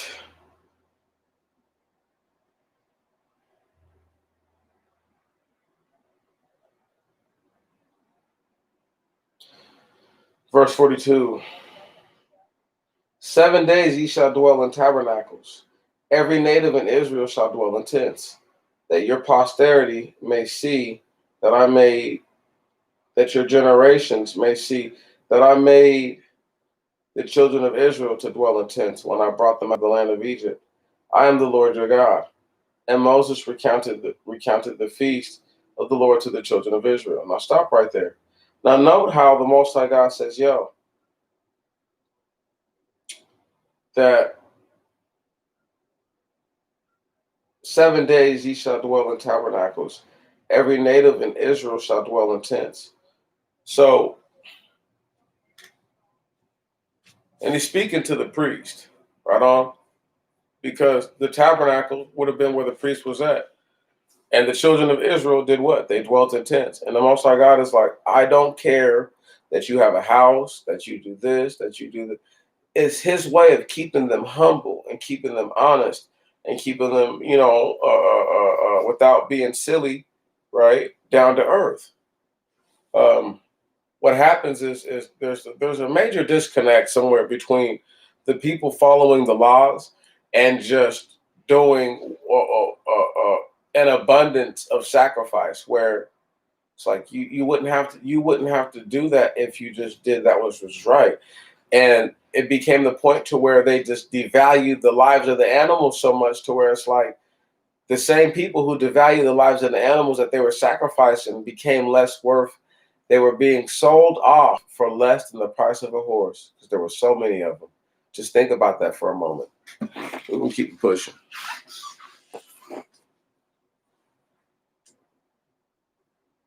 Verse 1 of chapter 24. And the Lord spoke to Moses, saying, charge the children of Israel, and let them take the pure olive oil, beaten to light, to burn a lamp continually, outside the veil in the tabernacle of witness. And Aaron and his sons shall burn it from evening until morning, before the Lord continually, perpetual statute throughout your generations. Ye shall burn the lamps on the pure lampstand before the Lord till the morrow. And ye shall take the fine flour and make of it 12 loaves. Each loaf shall be of 2/10 part, and ye shall put them in 2 rows, each containing 6 loaves, on the pure table before the Lord. So what we're reading right now is that this is how they're going to keep light in the tabernacle, pretty much. Olive oil, not kerosene, not peanut oil, not avocado oil, nothing. Olive oil, purely beaten light, so that way it can burn at a much lower flash point, right on. And I'm assuming that they had giant lamps that would have had like large pools to keep the liquid in, so that way it wouldn't matter. But just note that they had lamps way back then. They had lamps, so it's not like the concept of needing light is a new thing, the way that people try to act like it is.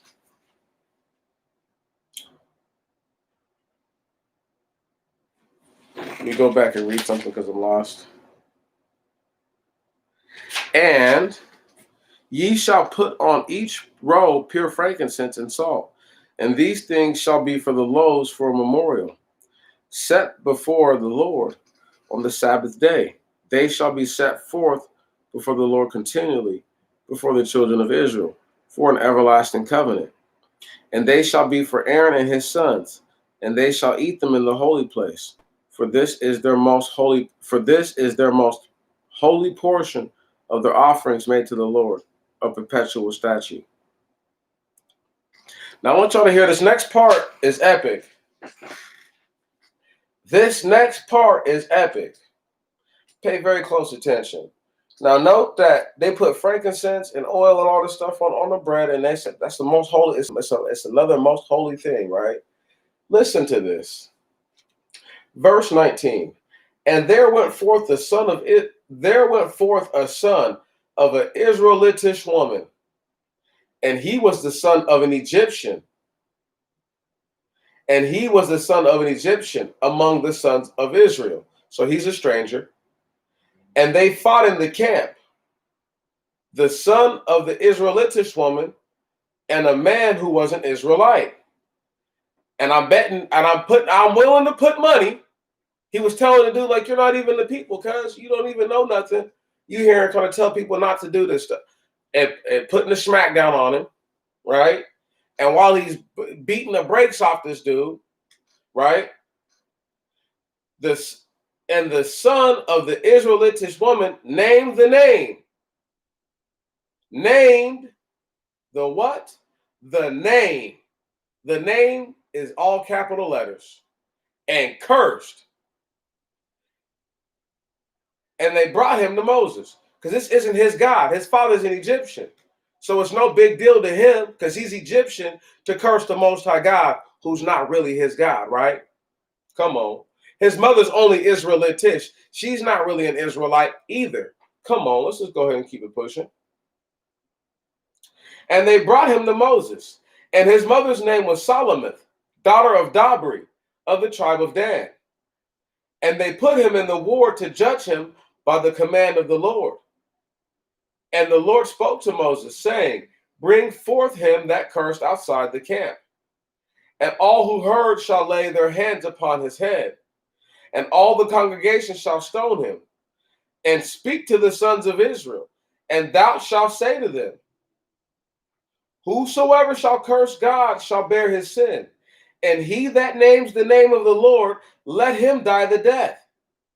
Let all the congregation of Israel stone him with stones, whether he be a stranger or a native.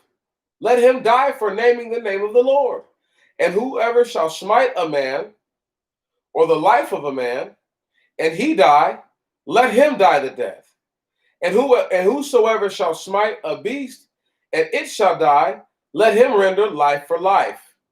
And whosoever shall inflict a blemish on his neighbor, as he has done to him, so shall it be done to himself in return. A bruise for a bruise, and an eye for an eye. An eye for an eye, tooth for a tooth. As anyone may afflict a blemish on a man, so it shall be rendered to him. Whosoever shall smite a man, and he shall die, let him die the death. There shall be one judgment for the stranger and for the native, for I am the Lord your God. And Moses spoke to the children of Israel. And they brought him that had cursed outside the camp, and stoned him with stones. And the children of Israel did as the Lord commanded Moses. Now let me just go ahead and stress something to y'all.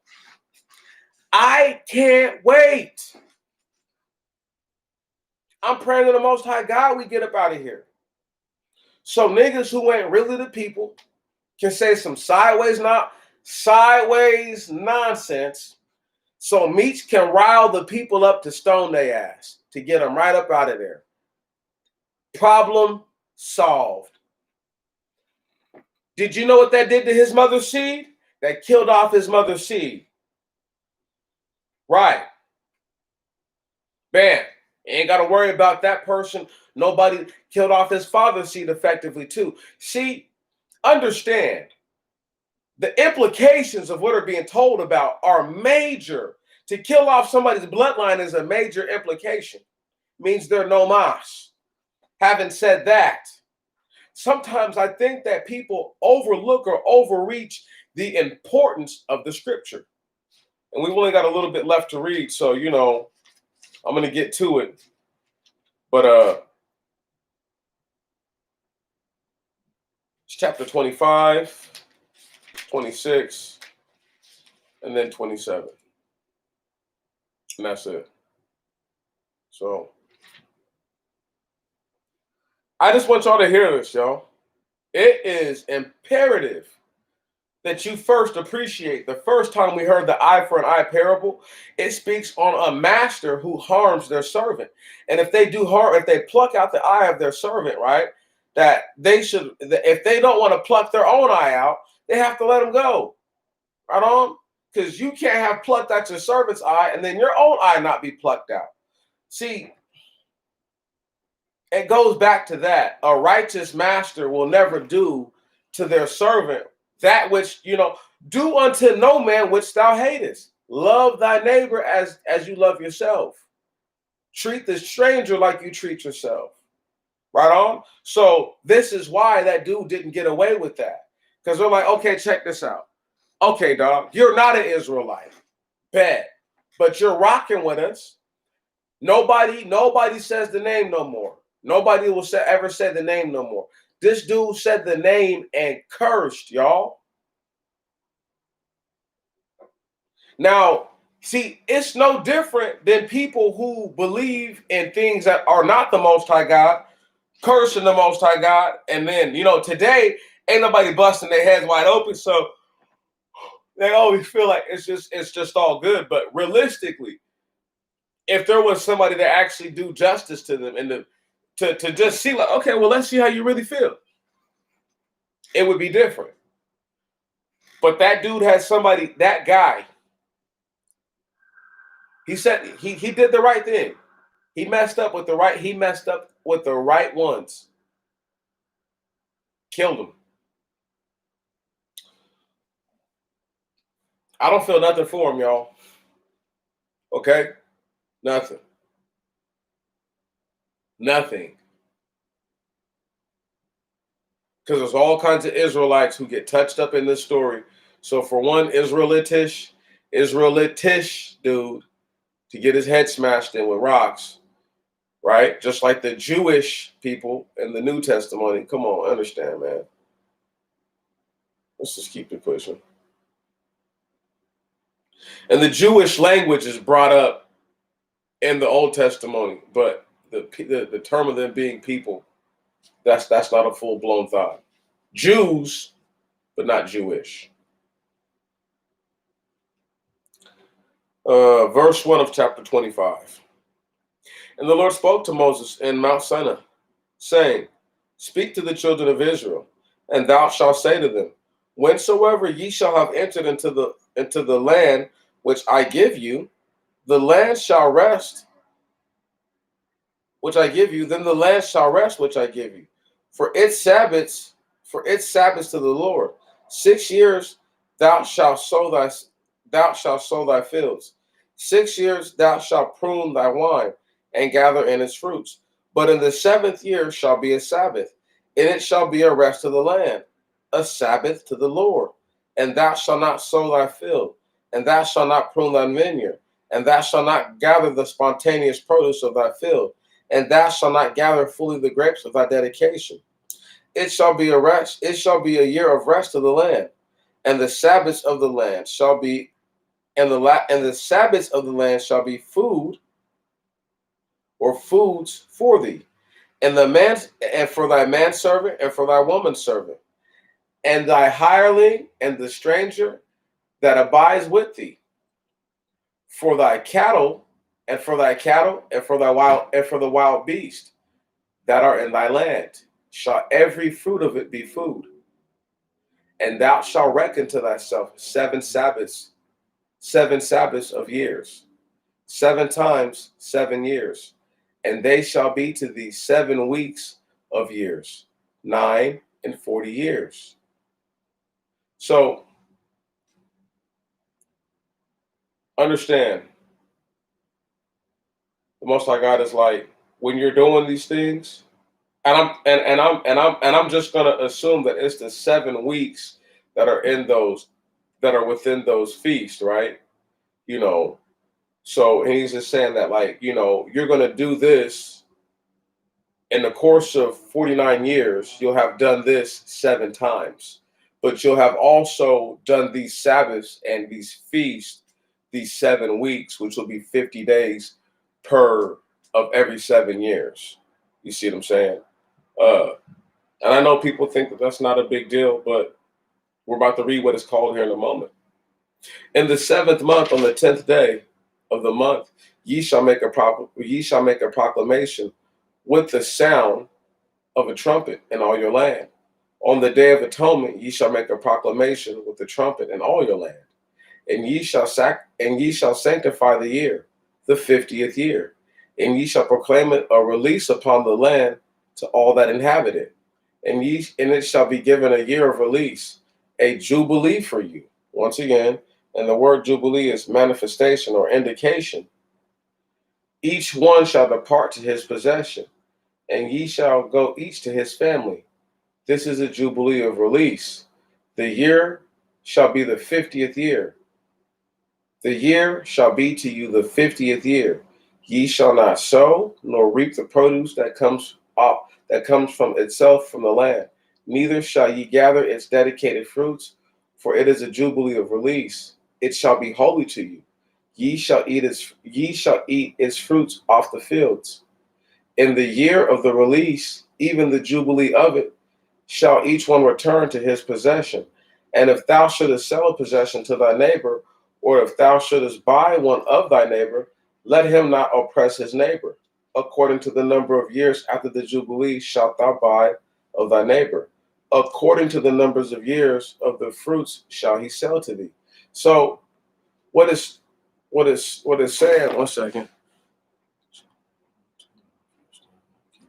Yep.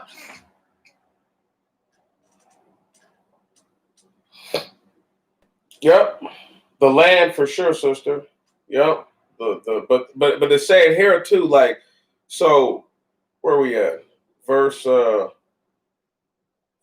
to 15-ish, right? And it's just trying to cover the Jubilee. So it's saying, like, look, the 50th year of this year of all these things, right? So these are the first years that they're coming into the land, right? And the first official Jubilee, everyone's going to go back to where they come from. So no matter if you're from this tribe and you're working in this land or this, you're going to go back to where you're from, and everything that's yours, you're going to. So the Most High God is like, it's a reset, so that way people aren't made. It's supposed to make it to where people aren't poor. You understand? The Jubilee is supposed to reset everything, so that way poor people have a chance to get their life back on track. So the Jubilee actually does come every 7 years, but this first Jubilee is the 50th year of their time being in the land, right? Now, a lot of people don't think that this is important, but yes, sister, this is true, because they don't understand. Like, it's not for them to choose. Like, they don't, like, I laugh. You know, people choose which ordinances or which laws and commandments abide or like pertinent to them. But it's like, if you're out of conjunction with some of the most basic covenants, the most basic commandments, you're not in conjunction with any of these things. So it doesn't matter what you do, because it's just like,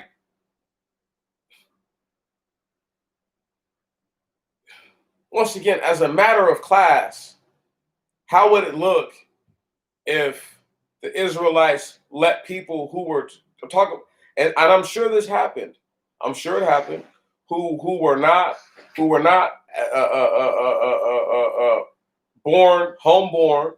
Then they didn't keep to the contract. Then they didn't keep to the covenant of Abraham, right? Which is the circumcision of the flesh.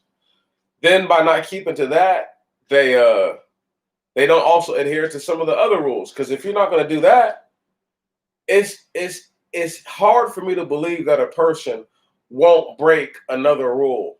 You know what I'm saying? Because that's the basic thing. That's a physical. That's on your person, and it only applies to men. So you see what I'm saying? I don't see how. I just don't get it. Nah, I just don't get it. But anyway, what are we looking at? Looking.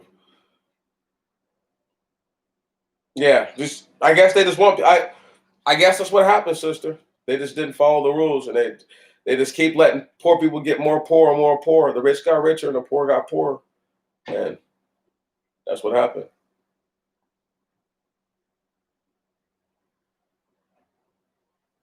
One moment.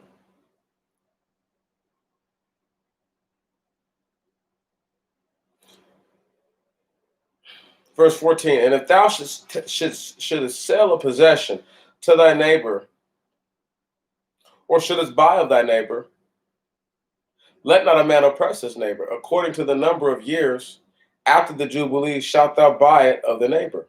According to the number of years of the fruits shall he sell to thee. According as there may be a greater number of years, he shall increase the value of his possession. And according as there may be less number of years, he shall lessen the value of his possession. For according to the number of his crops, so shall he sell to thee. Let not a man oppress his neighbor, and thou shalt fear the Lord thy God. I am the Lord thy God. So it's saying right here that Circumcision. I'm quite sure Abraham didn't circumcise his 90-year-old wife. That only applies to men. But not like what not like what these dudes in Africa do. That is a total mutilation of flesh, and it's totally sick. But anyway, let's just keep it pushing. Where am I at? And ye shall keep all my ordinances and all my judgments, and do them, and ye shall keep them, and dwell securely in the land, and the land shall yield her increase. Now note that you don't rip them off. So whatever you get in all the years of the Jubilee, right, before or afterwards, according to you having to wait another 7 to wait for it, you don't try to skin them down for what it is that's dealing with, so like if you buy, let's say, like a horse, right, and 7 years go by, but you increase greatly in possessions, he can't try to be like, oh, I need way more. It has to be based on what you have. And if you also got less, right on, if your stuff went down, he still also can't be like, oh, well, I still need what's regular. I need what we agreed to, because that's not right, because I don't have that. And I don't have that. You see what I'm saying? That's why there's more than one way to exact usury upon a person. There's more than one way to take advantage or manipulate somebody, or to use unfair scales and balances. Excuse me. Verse 18. And ye shall keep all my ordinances and all my judgments, and do ye observe them, and ye shall keep them, and dwell securely in the land, and the land shall yield her increase, and ye shall eat to fullness, and shall dwell securely in it. And if ye should say, what shall we eat in the 7th year, if we do not sow nor gather in our fruits? Then I will send my blessing upon you in the 6th year, and the land shall produce its fruits for 3 years, and ye shall sow in the 8th year, and eat old fruits till the 9th year. Until its fruit come, ye shall eat the fruits of old. So stop right there. So the Most High God is like, if you sidestep and do some nonsense, I'm gonna send a surplus in the 6th year. You won't be able to do nothing for the 7th or 8th. Right on. You'll be eating this old stuff until the 9th year. Right. So just wait. Do you see how they could have put themselves back and caused their own famines? And man, it's so deep. It's so deep. No faith. These are the same people who didn't believe that the Most High God was going to feed them, even though he had brought them up out of Egypt. I need y'all to understand. Man, it's deep. People with no faith and they want the whole hookup. Not the half hookup, the whole hookup. Sounds just like black people. And ye shall sow in the 8th year, and eat old fruits till the 9th year. Verse 22. Until its fruit come, and ye shall eat old fruits, of the old, and the land shall not be sold for permanence, for the land is mine, because ye are strangers and sojourners before me. Listen, the Most High God is like, you will never sell this land to nobody. You guys are strangers and sojourners. I love the Most High God. He's like, you're nobody. It's not yours to sell. Right. Just like that.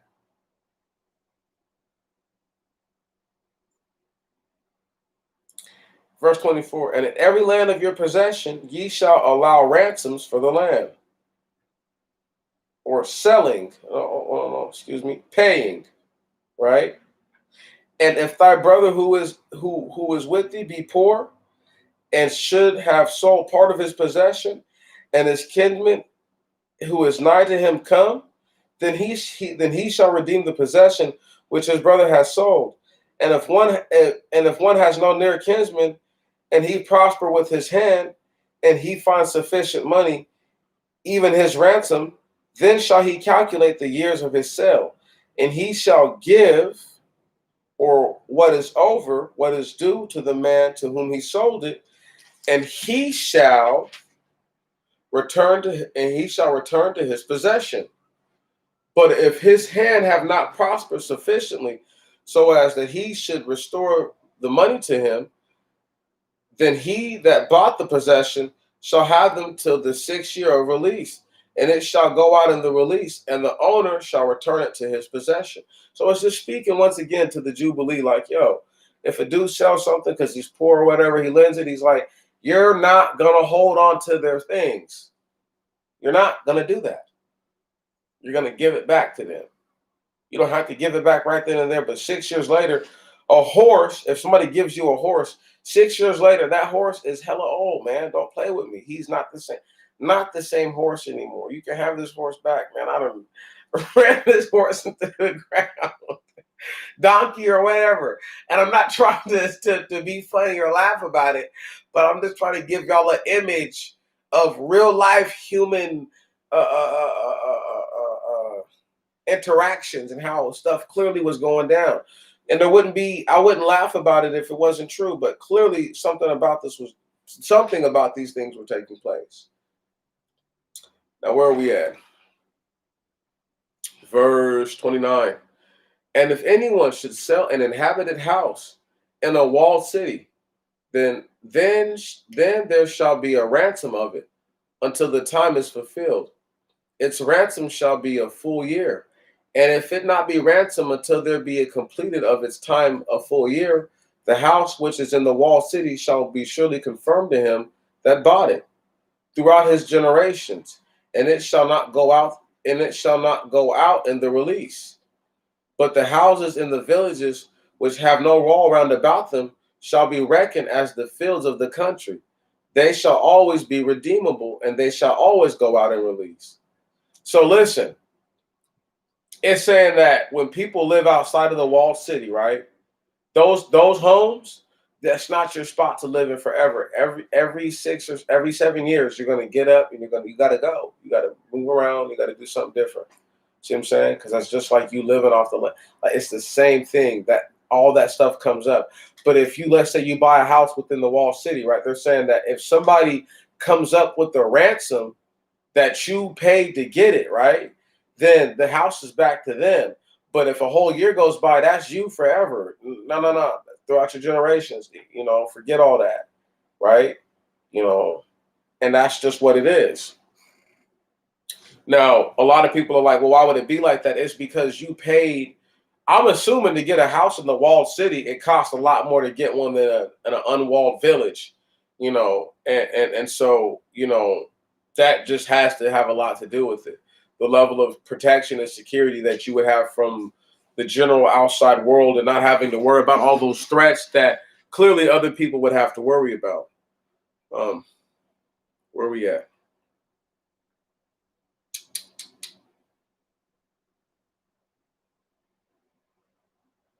Verse 32. And the cities of the Levites, the houses of the cities and their possessions, shall always be redeemable to the Levites. So it always goes back to them. Verse 33. And if anyone shall redeem a house of the Levites, then shall their sale of their houses, of their possessions, go out in the release, because the house of the cities of the Levites are their possession in the midst of the children of Israel. And the land set apart for their cities shall not be sold, because this is their perpetual possession. So it's pretty much saying that, like, look, whoever bought all their stuff, whoever bought one of their houses, everything you own goes out in the release. Right on? Don't worry about it, pimp. You don't get to keep yours. Right. No. Right. So it's just how it goes. They don't understand, like, you will not. It's made to where a shyster is not supposed to get over. But if the people at top start becoming shysters, right, then the whole system and the situation pretty much deteriorates and it falls apart on its head. And give me a moment. Verse 35. And if thy brother who is with thee become poor, and he fail in resources or hands with thee, thou shalt help him as a stranger and a sojourner. Thy brother shall live with thee. Thou shalt not receive from him interest nor increase, and thou shalt fear thy God. I am the Lord, and thy brother shall live with thee. And thou shalt not lend thy money to him at interest, and thou shalt not lend thy meat to him to be returned with increase. I am the Lord your God, who brought you out of the land of Egypt to give you the land of Canaan, so as to be your God. So once again, he's just reminding people like, look, you don't let your brother who's poor live on the streets and be poor.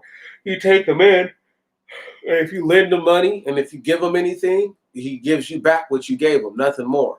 Right on, and you treat your brother like the stranger or the sojourner. Right on, which is how you want to be treated, which is what the see is.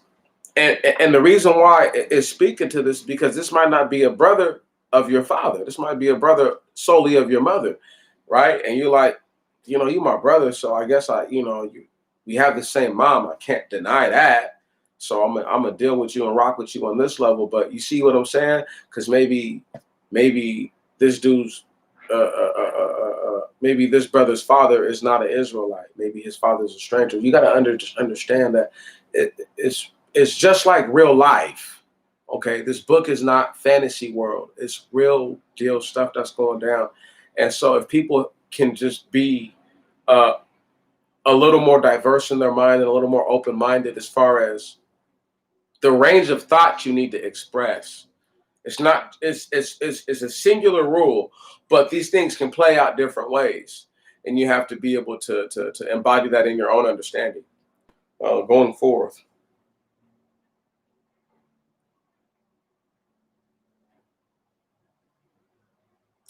And if thy brother, verse 39, and if thy brother buy thee, and if thy brother buy thee be lowered and be sold to thee, he shall not serve thee with the servitude of a slave. He shall be with thee as a hireling or a sojourner. He shall work for thee till the year of release, and he shall go out in the release, and his children with him, and he shall go to his family, and he shall hasten back to his patrimony, because these are my servants whom I brought out of the land of Egypt. Such as one shall not be sold as a common servant. Such as one shall not be sold as a common servant. Nobody's a common servant, okay? You don't get to just treat them like whatever, okay?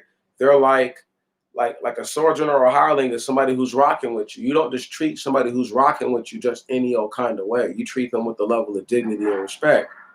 That's just how it has to be. And if you can't do, first off, if you can't do that, they don't need to be around you. But that's in the Most High God. It's like my people will not be regular. My people will not just get treated like any old thing. That's just not happening. That wasn't supposed to happen. But look at us now.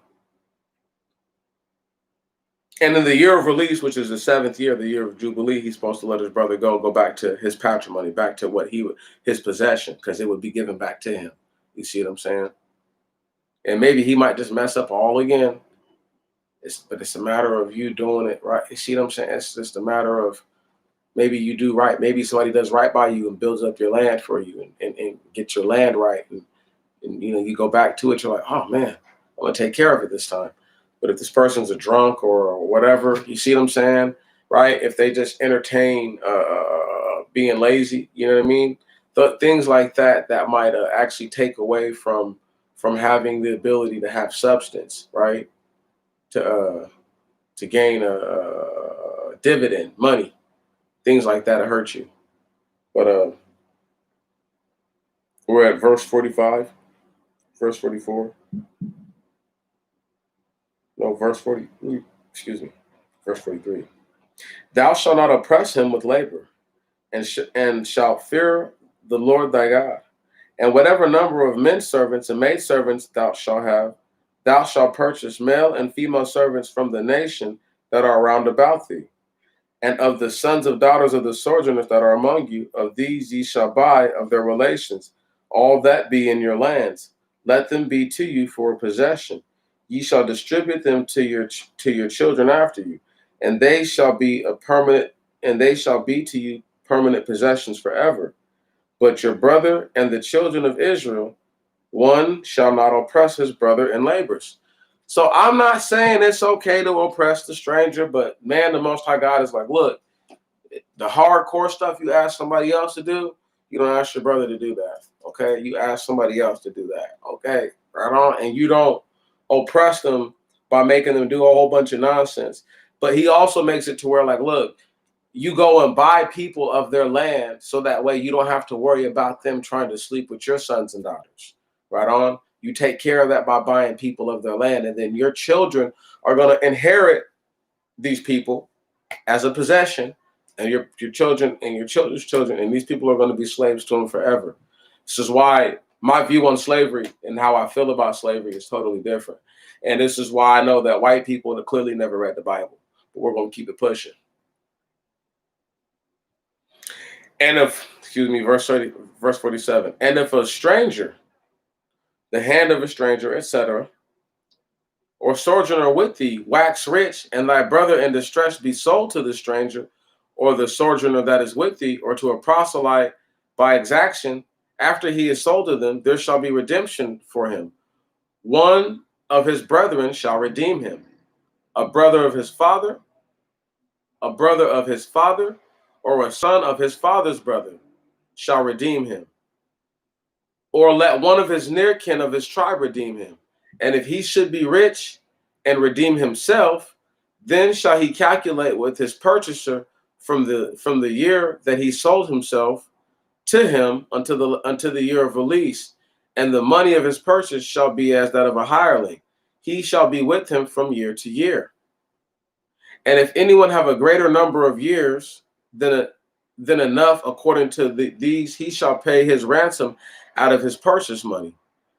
And if but a little time be left of the years to the year of release, then shall he reckon to him according, then shall he reckon to him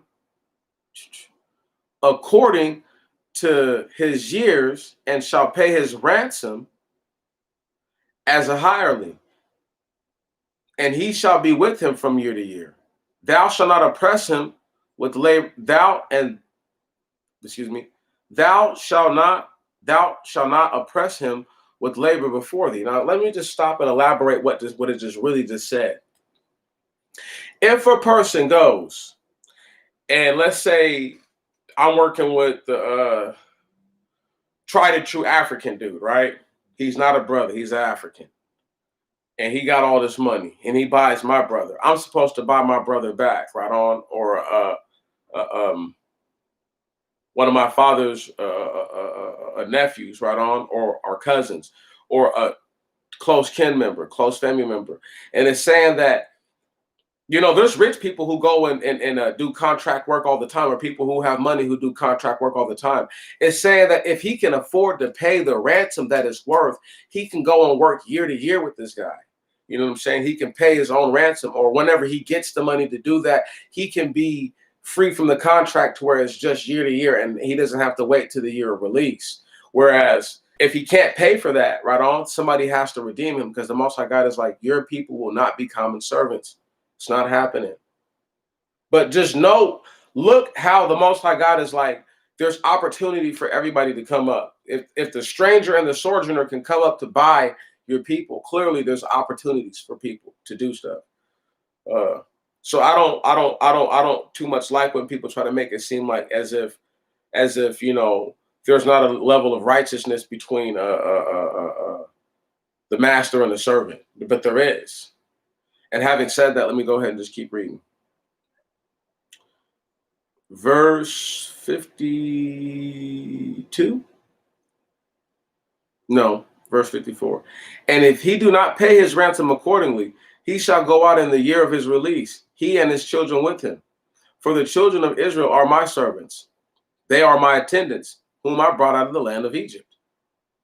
Once again, the Most High God stressing, they're his servants, so they're not going to serve someone else, because a stranger does not necessarily worship the Most High God. See what I'm saying? A sojourner does not necessarily worship the Most High God. Proselyte maybe, but the Most High God is like, if they're a real proselyte, then they would understand that. Once again, man, if you really believe that these are the people, you should treat them a certain way, because you should understand that they're the people of the Most High God. And he's not saying that, people should just kowtow and fall all over themselves for him. But he's like, just remember that I'm blessing every nation in the world through them. So if you screw them over, you screwed yourself over on accident and didn't even realize it. Verse 1 of chapter 26. We've literally only got 1, 2.5 pages to go. Chapter 26, verse 1. I am the Lord your God. Ye shall not make to yourselves gods made with hands, or graven. Neither shall ye rear up a pillar for yourselves. Neither shall ye set up a stone for an object in your land to worship it. I am the Lord your God. Ye shall keep my Sabbaths and reverence my sanctuaries. I am the Lord. And if ye walk in my ordinances and keep my commandments and do them, then I will give you the rain in its season, and the land shall produce its fruits, and the trees shall yield their fruit. And your threshing time shall overtake the vintage, and your vintage shall overtake your seed time.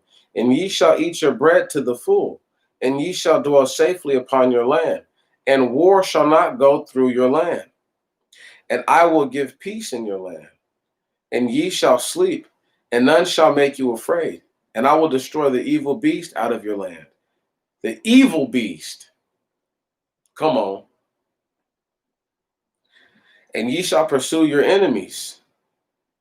And ye shall pursue your enemies, and they shall fall before you with slaughter. And 5 of you shall chase 100, and 100 of you shall chase tens of thousands, and your enemies shall fall before you by the sword. And I will look upon you, and increase you, and multiply you, and establish my covenant with you.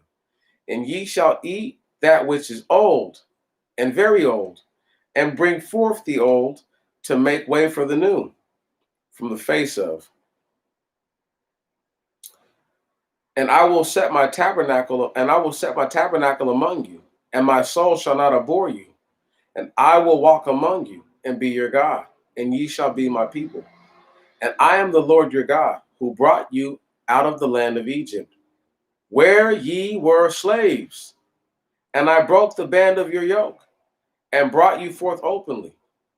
But if ye will not hearken to me, nor obey my ordinances, but disobey them, and your soul should loathe my judgments, so that ye should not keep my commandments, so that ye should not keep all my commandments, so as to break my covenant, then I will do thus to you. I will even bring upon you perplexity, and the itch, and the fever that causes your eyes to waste away, and diseases that consumes your life. And ye shall sow your seeds in vain, and your enemies shall eat them. And I will set my face against you, and and ye shall fall, and ye shall fall before your enemies. And they that hate you shall pursue you, and ye shall fall, and ye shall flee, no one pursuing you. And if ye still refuse, by the word refuse, or will not hearken to me, then I will chasten you yet even more 7 times for your sins. And I will break down the haughtiness of your pride, and I will make your heaven iron, and your earth as it were brass, and your strength shall be in vain, and your land shall not yield in its seed, and the tree of your field shall not yield its fruit. So this is just the Most High God telling the people, like, yo, don't think. He's already warning them. If you double cross me, don't worry. I got something for you. It's not toilet paper, my friends. Let's go ahead and keep it pushing. Verse 21. And if after this ye should walk perversely and not be willing to obey me, I will further bring you upon 7 plagues according to your sins, and I will send upon you the wild beasts of the land, and they shall devour you and shall consume your cattle, and I will make you few in number, and you in your ways shall be desolate. And if hereupon you are not corrected, but will walk perversely towards me, I will also smite you 7 times for your sins, and I will bring upon you a sword, avenging the cause of my covenant. And ye shall flee for refuge to your cities, and I will send out death against you, and ye shall be delivered into the hands of your enemies.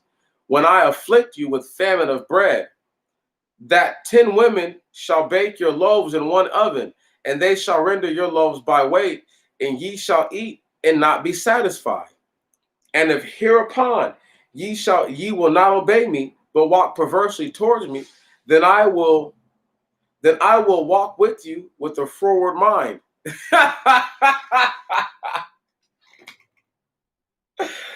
Wow.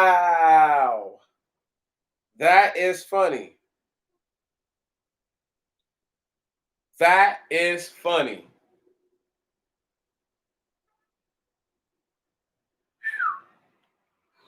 Now, before we go any further,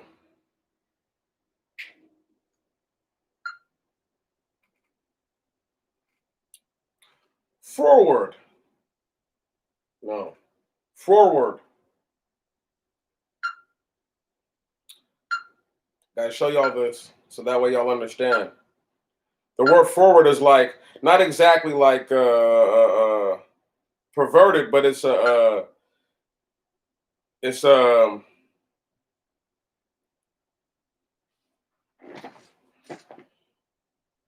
not doing what you're supposed to do.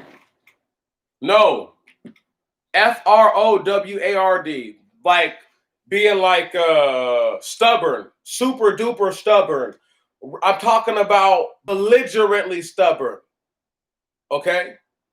And the Most High God is like, I will walk with you with a mind conscious, literally with my mind against you, super belligerent and stubborn. Listen, I'm going to read it to you again. And if hereupon you will not obey me, but walk perversely towards me, then I will walk with you with a forward mind, and I will chasten you sevenfold according to your sins. And ye shall eat the flesh of your sons, and the flesh of your daughters shall ye eat.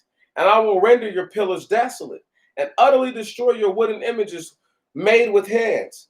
And I will lay your carcasses on the carcasses of your idols, and my soul shall loathe you. And I will lay waste your cities, and I will make your sanctuaries desolate, and I will not smell the savor of your sacrifices. And I will lay your land desolate, and your enemies who dwell in it shall wonder at it. And I will scatter you among the nations, and the sword shall come upon you and consume you, and your land shall be desolate, and your cities shall be desolate. Then the land shall enjoy all its Sabbath. Then the land shall enjoy its Sabbaths all the days of its desolation, and ye shall be in the land of your enemies. Then the land shall keep its Sabbaths, and the land shall enjoy its Sabbaths all the days of its desolation. Excuse me, and it shall keep its Sabbaths with which it kept not among your Sabbaths when ye dwelt in it. So stressing this point right here. The people is saying that he's saying that if you don't do what I'm asking you to do, and you do some underhanded, double secret, triple agent nonsense, right? First off, I'm gonna break you off. Okay? Right on? I'm saying? Most High God is like, I've set my face against you. He's like, but really though, I'm a back turn to you guys right now. I don't even deal like the H word. He H words a whole lot of us. Just know that. No doubt. And just for people to not believe, like I need y'all to understand, no other group of people has anything comparable ever happened to other than so-called African Americans, so-called Afro people. The only people that something like this has never happened to. Sounds like when you, I know it's hard for some people because it's like they don't even feel connected to the scripture. They feel no connection. I feel a connection when I read this. So for me, I feel like not only do I feel it, I know there's something there, but it's embarrassing because there's so many people who are half steppers who, you know, once again, their lips service them, but their hearts are far from the Most High God in truth, because their actions say everything. Let's go ahead and just keep reading.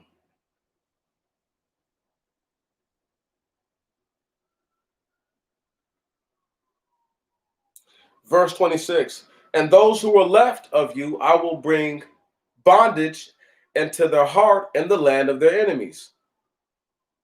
And the sound of a shaken leaf shall chase them, and they shall flee, as fleeing from war, and shall fall when none pursues them.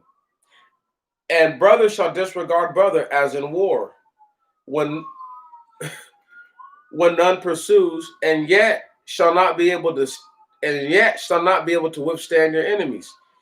Ye shall perish among the Gentiles.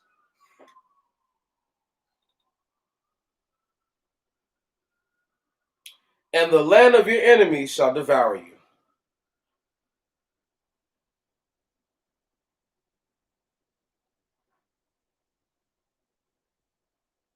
And those who are left of you shall perish because of their sins, and because of the sins of their fathers. And the land of their enemies shall they consume away. Verse 40. And they shall confess their sins and the sins of their fathers, that they have transgressed and neglected me, and that they have walked perversely before me, and that I walk with them with the perverse mind. And that I walk with them with the perverse mind. He's gonna look, that's part of understanding, is like being able to say, like, I have seen what you did to me. I know what I did was wrong, but you do realize that was not kosher. I'm not gonna say you're wrong, Father God, but that was not kosher at all. And that's the way it is. And he's saying, until people get to that level, come on, there's nothing to talk about. Let's just keep reading. And I will destroy them in the land of their enemies. Then shall the uncircumcised heart be ashamed. Then shall their uncircumcised heart be ashamed. And shall their and then shall they acquiesce in the punishment of their sins. Stop right there. This is where Paul got the uncircumcised heart thing from, right? But the uncircumcised heart, still talking about people who are circumcised, but he's talking about that you had no discipline to rein in your desires, to do the things that I told you not to do. So you did them. So that means that your heart is uncircumcised, right on? Because it's unclean. Because the uncircumcised to the Most High God are unclean, and the circumcised are clean. And he's saying that you have an unclean heart. Come on now. Now, if people can't understand that, then they can't understand that. And I'm sorry, but that's what it is. And we're going to go forth. No, let me elaborate this a little more. I think it's important that people understand that the Most High God said that he's operating in a perverse mind because the people are perverse, right on? So he's like, I'm not going to do right by you if you're doing right, if you're not doing right, but I'm going to do wrong by you. I'm going to try to break your head open. And then when you admit that you're wrong, and you completely admit that you're wrong, right? Verse 42, and I will remember the covenant of Jacob, and the covenant of Isaac, and the covenant of Abraham will I remember. And I will remember the land, and the land shall be left of them. Then the land shall enjoy her Sabbaths when it is deserted through them. And they shall accept the punishment of their iniquities, because they neglected my judgments, and in their souls loathed my ordinances. Yet not even thus, while they were in the land of their enemies, did I overlook them, nor did I loathe them so as to consume them, to break my covenant made with them. For I am the Lord their God, and I will remember their former covenant, when I brought them out of the land of Egypt, out of the house of bondage, before the nations, to be their God. I am the Lord. These are my judgments and my ordinances, and the law which the Lord gave between himself and the children of Israel in Mount Sinai by the hands of Moses. And the Lord spoke to Moses, saying, verse 1 of chapter 27, speak to the children of Israel, and thou shalt say to them, whatsoever vow of valuation of his soul for the Lord, the valuation of a male from 20 years old to 60 years old, shall be his valuation, be 50 drachms of silver, by the standard of the sanctuary, the holy standards of the sanctuary. And the valuation of a female shall be 30 drachms. And if it be from 5 years old to 20, the valuation of male shall be 20 drachms, and of a female 10 drachms. And from a month to 5 years old, the valuation of a male shall be 5 drachms, and a female 3 drachms of silver. And if from 60 years old and upward, and it be a male, his value be 15 drachms of silver, and a female 10 didrachms. But it doesn't matter, drachms. And if the man be too poor for the valuation, he shall stand before the priest, and the priest shall value him according to the man who has vowed can afford. The priest shall value him. And if it be from the cattle that are offered as a gift to the Lord, whosoever shall offer one of these to the Lord, it shall be holy. He shall not change it, a good for a bad, or a bad for a good. And if he do it all, change it, a beast for a beast, it and the substitute shall be holy. Stop right there. So it's saying taxes. Okay. When you're a certain age, okay, this is what you pay every year, or and people can try to say this is what you have to pay throughout that time. No, I'm thinking that's what you owe every year. The Most High God is taxing from little baby to you just now starting to get some sense. I need some money. From you just now getting to some sense to, oh, you better have some sense. I need some money. From the best years of your life, from 20 to 60. You see that right there? 60 is the retirement age. That's why it has it there, because those are a man's peak physical years. Normally, there's men that are exceptions to this being lesser than that, and there's exceptions to this being greater than that. Having said that, though, it's still circumspect. It's still wise for people to see that the idea that the priest would have been rich or would have had money is because the people, right? See what I'm saying, sister? Like, understand, nothing is brand new. Nothing. Nothing is brand new. You see? And I'm going to assume that the didrachms that they were using were pure silver. So you couldn't bring some dirty silver didrachms from another nation. They're not taking that. We want ours. So you're going to have to take that, cash those down, right on, remold them. You see what I'm saying? Right. That's what I'm saying. It would be that serious, sister. And yes, taxes. And people don't believe that, once again, like, let's just read it one more time so that way people don't get it messed up.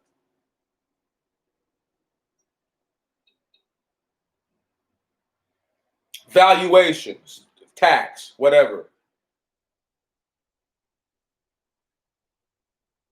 Speak to the children of Israel, and thou shalt say to them, whosoever vow a vow as the valuation of his soul for the Lord, the value. See, once again, no, it's not. It's because people put.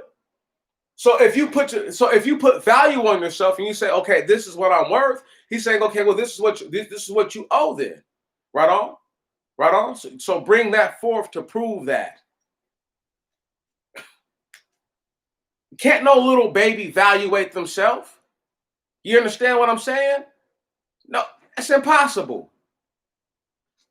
Right. And what little 5-year-old is really working? So people need to put it into like honest adult perspective as to what's really taking place and what's really going on. Because I do believe sometimes that it's overlooked, these concepts. But let me just get back to this real quick, because we're almost done. Got about 20 more verses to go. verse 11. No, that's right, verse 11. And if it be any unclean beast, of which none are offered as a gift to the Lord, he shall set the beast before the priest, and the priest shall make valuation between the good and the bad, and accordingly as the priest shall value it, so shall it stand. And if the worshiper will it at all redeem it, he shall add a fifth part to its value. And whatsoever man shall consecrate his house as holy to the Lord, the priest shall make a valuation of it between the good and the bad, as the priest shall value it. So shall it stand. And if he has sanctified it, should redeem his house, he shall add to it the fifth part of the money of valuation, and it shall be his. And if a man should hallow to the Lord a part of the field of his possession, then the valuation shall be according to the seed, 50 drachms of silver for a homer of barley. And if he should sanctify his field for a year of release, it shall stand according to his valuation. And if he should sanctify his field in the latter time after the release, the priest shall reckon to him the money for the remaining years until the next year of release, and it shall be deducted as an equivalent from his full valuation. So what they're pretty much trying to say, what up? That's all good, bro. You just have to, you're at work, so you know how it is. It happens. But did you just check all that out, though? How it's pretty much trying to say, like,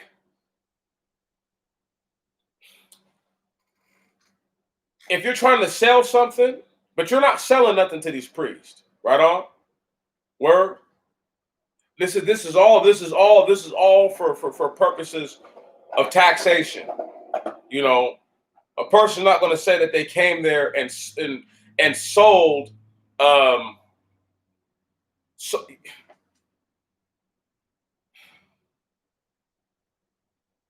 you're not selling yourself to the priest. Word.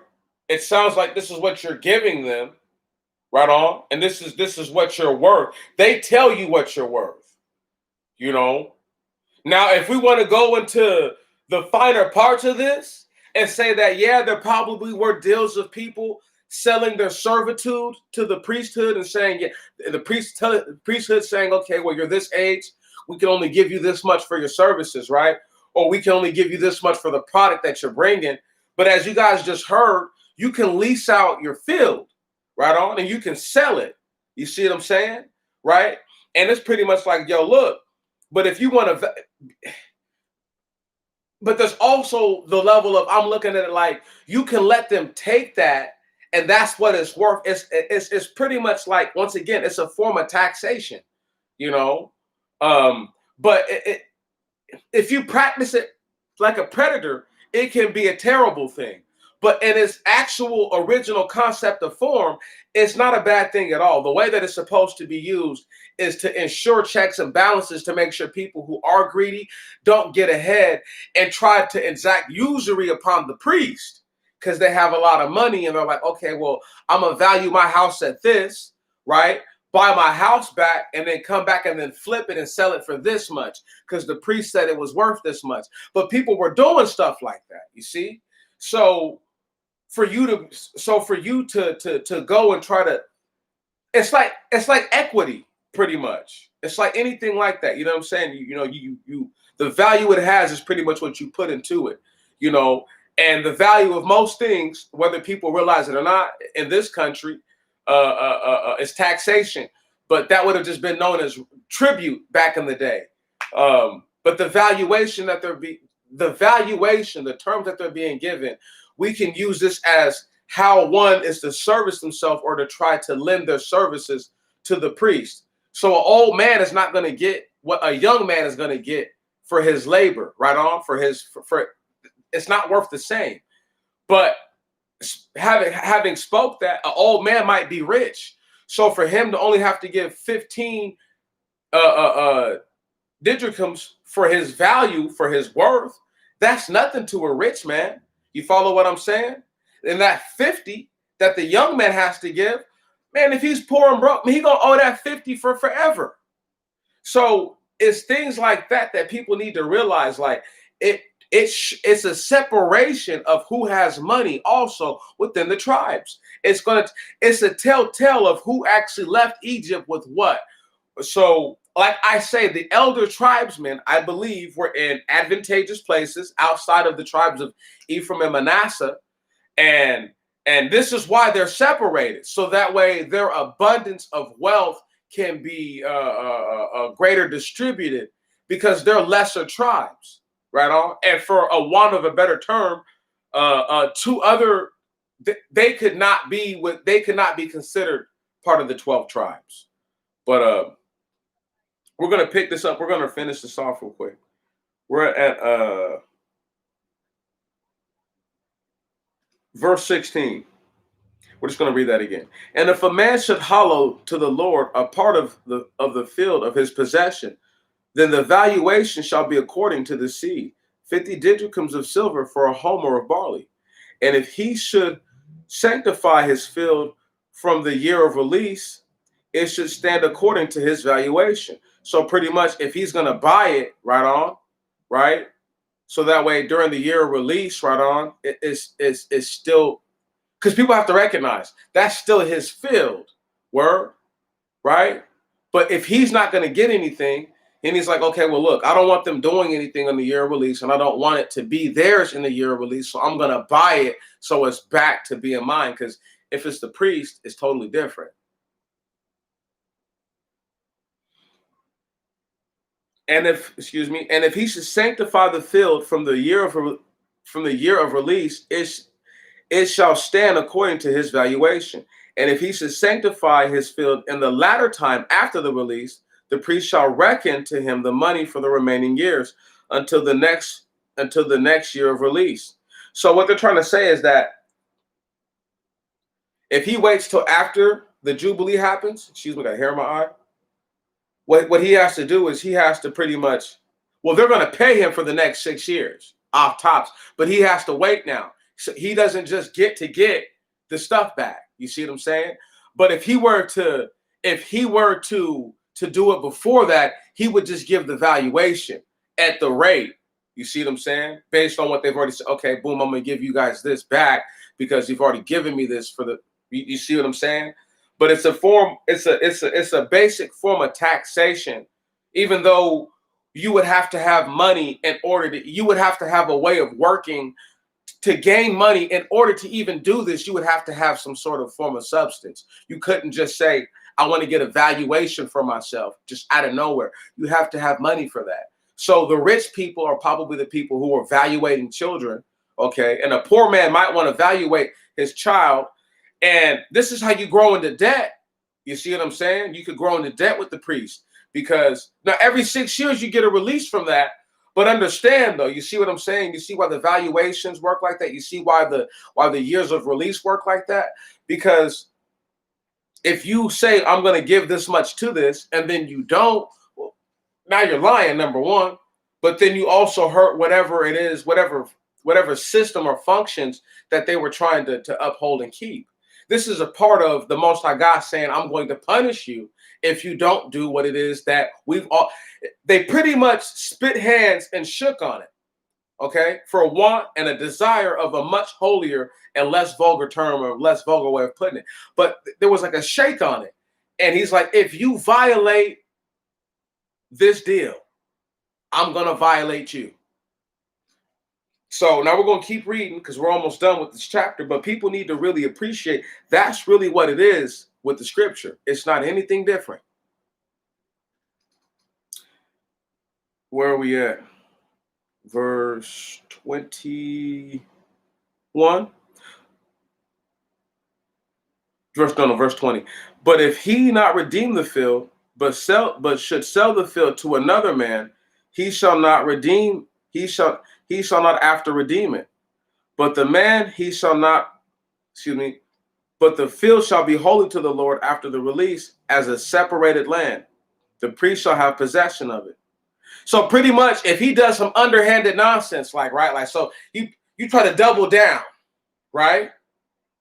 So the priests are going to give you the money for the 6 years no matter what. If you sell it after the fact, it doesn't matter.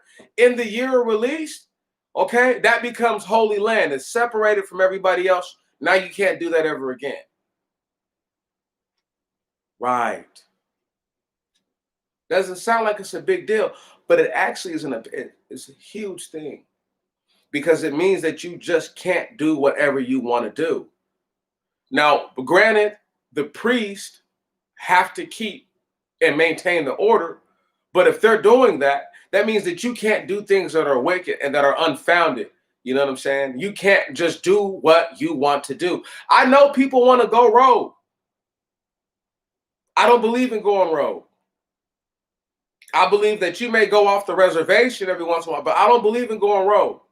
Right on. And you better find your way back to the reservation before we send out a search party for you know what. Because if the search party finds you first, you ain't got to worry about coming back to the reservation. We're gonna take care of that. But that's the thing though, is that there's a level of responsibility that we have to own up to. And we're being told as we get to read like the last little parts of it, verse 22 here, or verse 23. The priest shall reckon to him the full valuation from the year of release, and he shall pay the valuation in that day as holy to the Lord. Whatever they paid to him, he has to give back up pretty much because he tried to pull a stunt. And whatever is valued to that much, but get what I'm saying though. He tried to pull a fast one by saying I'm gonna sell the land to the priest, by saying, oh, you know what, I'm gonna buy the land back from you guys, then sell it to somebody else. So the priest actually paid for it all up for the 6 years. What I'm doing right now. When the priest turned wicked, you have guys like Demetrius, Antoine Jones in the future who have to use witchcraft and sorcery to hopefully get a point and a message out about a people that betrayed the Most High God, the creator of all things. That's what happens when the priest turn wicked, sister. Let's just go ahead and finish this out real quick.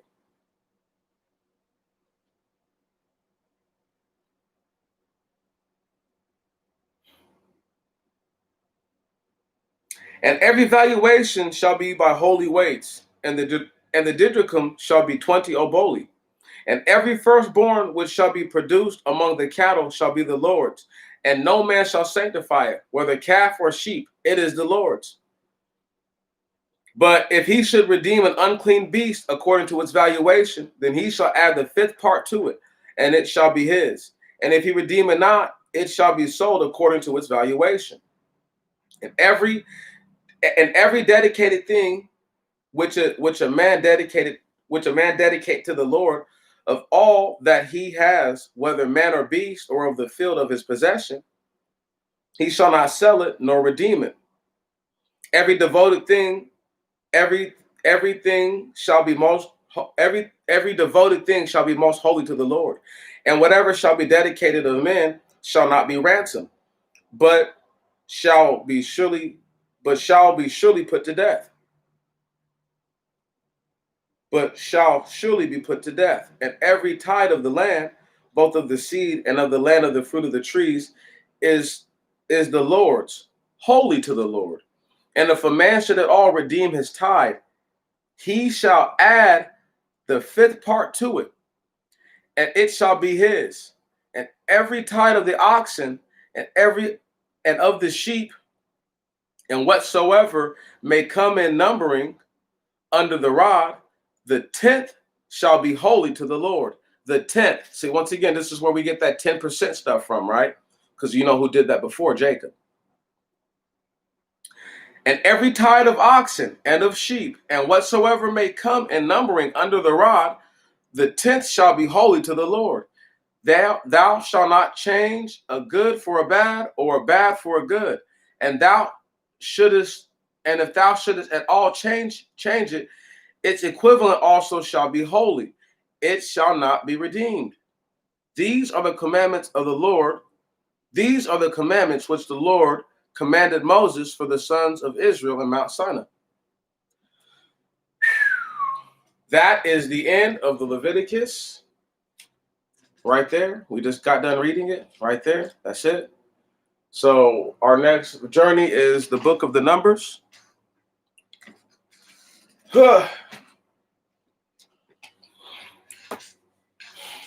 People think it's easy to do that. I know they do. I know they think it's just sit here to, easy to sit here for 3 hours and just read.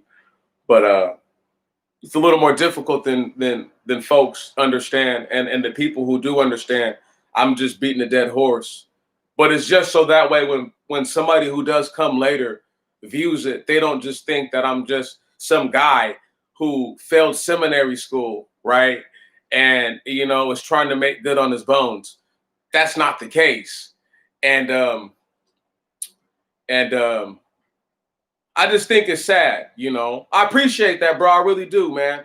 We started at chapter 19, I want to say 19 or 20, right? And we just rocked it all the way through just now. We rocked it all the way through, all 8 chapters or something like that, all 8 or 9 chapters, So now we're in the month of August. I'm going to do my best. Oh, you're very welcome, sister. You're very welcome. You're very welcome, Sister Tammy. I'm going to do my best to try to get like the book of Numbers, at least get, because there's only, let me see. There's 33, 1 second. I want to say there's just right around, no, not 40. So there's 36 chapters in the book of the Numbers, right? And then there's only 32 chapters, if I'm not mistaken, in Deuteronomy. So we've got 68 chapters of reading to do, right? We've got well over 100 days left in the year. I'm going to make sure that, we get it all done in a good amount of time to where at the end of the year, we can reflect all 5 of the books and then reflect the history that's within the first 5 books that gives us credence and understanding to the latter books. It really is unfortunate that people don't want to hear the Bible. I think it's a lack of maturity, because there is no African equivalent to the Bible. There is no Chinese equivalent. There is no equivalent in any other. The Quran, it does not stand toe-to-toe with the Bible. It plagiarized and copied the Bible. And then it changed certain tenets of the scripture to fit their faith. They're liars and they're imposters too. But that's neither here nor there. See, I picked up this fancy book here, right? It's a biology book. It's called Biology, as y'all can see. Picked it up for $2.99 the other day. It's a wonderful little book. Now, I'm going to prove how the writer of this book is a wicked devil. Right on? You know what I'm saying? This is just going forward. I'm going to prove that the writer of this book is a wicked devil. We all know, based on the research I've done, I have shown you guys, Gregor Mendel is the linchpin to modern genetics. Do you know this woman starts the book talking about that dirty scoundrel Charles Darwin, as if his theories of evolution hold any weight, hold any kind of clout over genetics?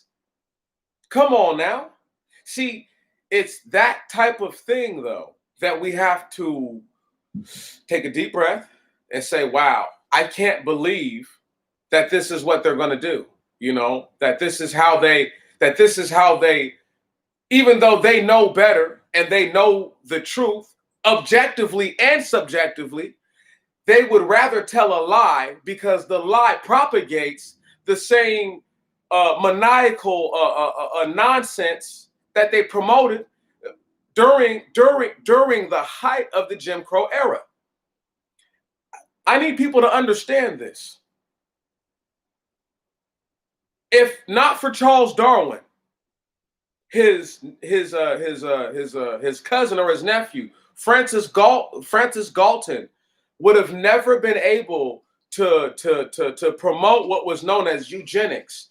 And eugenics combined both the ideas of selective breeding and natural selection and the most basic tenets of genetics, and it twisted the tenets of genetics to fit this pseudoscience that somehow, because white people had been the sole beneficiaries, main beneficiaries of the hardcore indentured servitude known as the Afro man, black woman, and child, right on.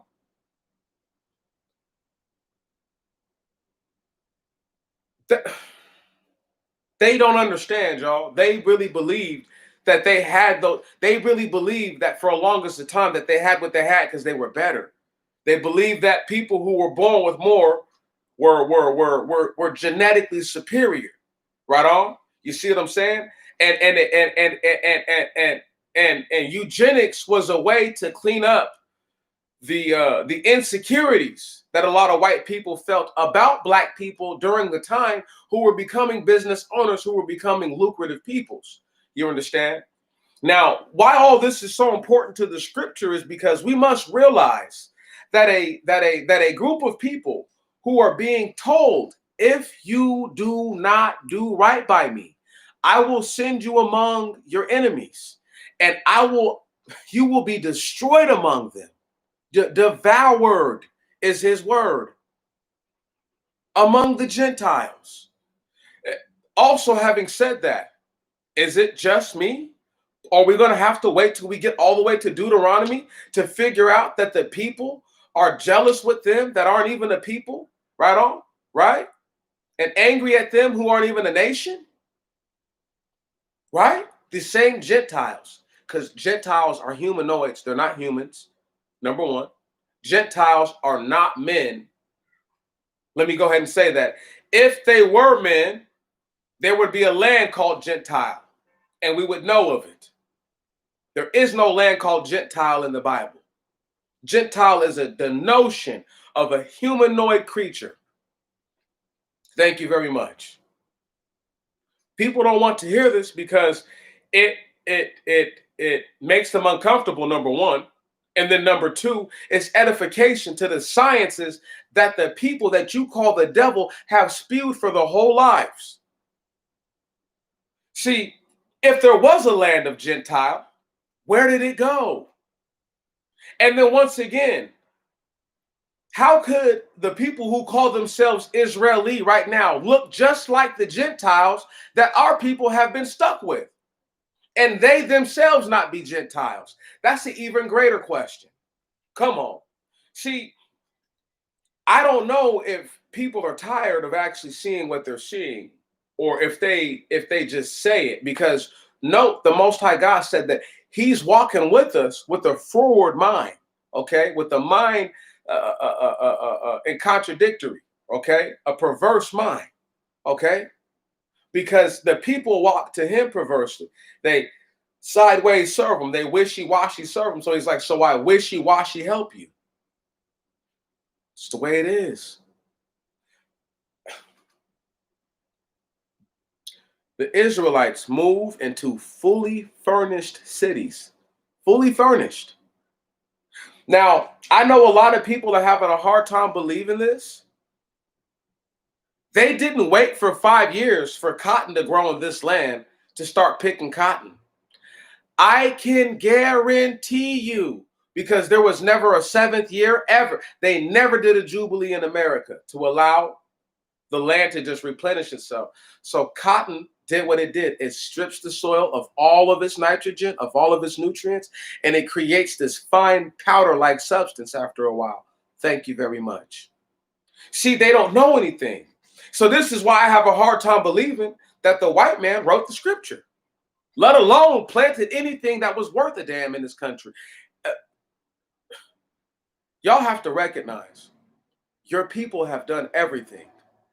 Okay, but the reason why they did everything was because they were cursed, because they didn't appreciate that they had to do nothing before. Did you hear me?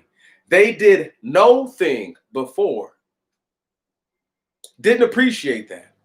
Apparently, I think they felt like they were entitled to that. And their entitlement, they lost their entitlement. They lose all of their inheritance. They lose their minds, and they lose their identity. So much so that when they're shipped and brought to a land far off from their borders, far off from their homes, even further from outside the borders where in which they were when they were first taken, these people now are in a land where they were, listen, forced to become husbandmen and husbandwomen, forced to build this entire foundation up, okay? Forced to do that, and then forced to continue to be a subservient people. Now, what I find ironic about America and the land of Canaan is that the Gentiles here have ruined themselves with the same people that they're supposed to be oppressing. Does anybody other than me find that just a little ironic? That the same people that they're not even a people, the Gentiles that are oppressing the sons and daughters of Adam, who are oppressing the stranger and the sojourner alike who are attached. Does anybody else find it awkward that that the Gentiles are destroying themselves with the same very people that they were biblically ordained to oppress for a set specific period of time?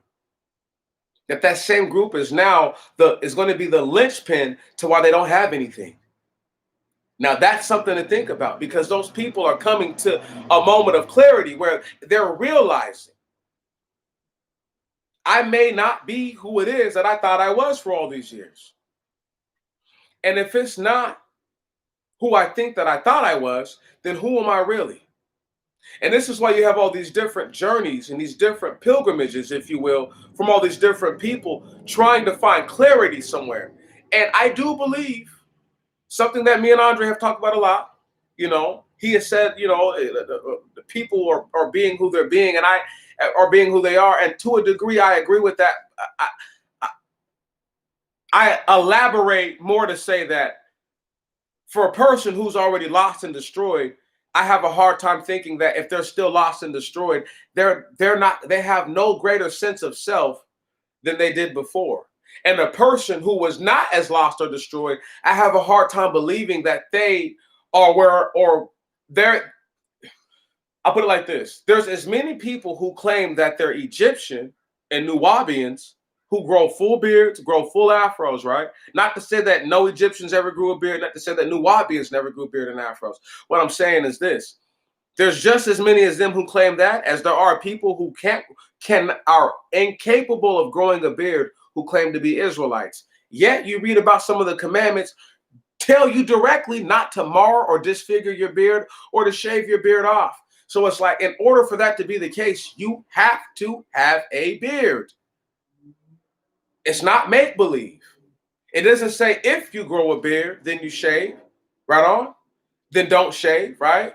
And if you don't, then don't worry. It doesn't say that. That's not what it's saying. So the understanding is that gives us a direct indication of a part of the physical appearance of the people. When it tells us that for a person who gets a tetter or a bright white spot, right? Or a person whose skin turns white because of leprosy, right? For your skin to turn white or for it to get a bright white spot, you cannot be white already. It's impossible. You cannot already be a white person and then it tell you that you got whiteness on you. That doesn't make sense. You see what I'm saying? So just from those tenets alone, we know who it's talking about. Or I should say we have a better idea of who it's talking about. And so when you have these dudes who, to not try to be disrespectful, some of these dudes look like grown women.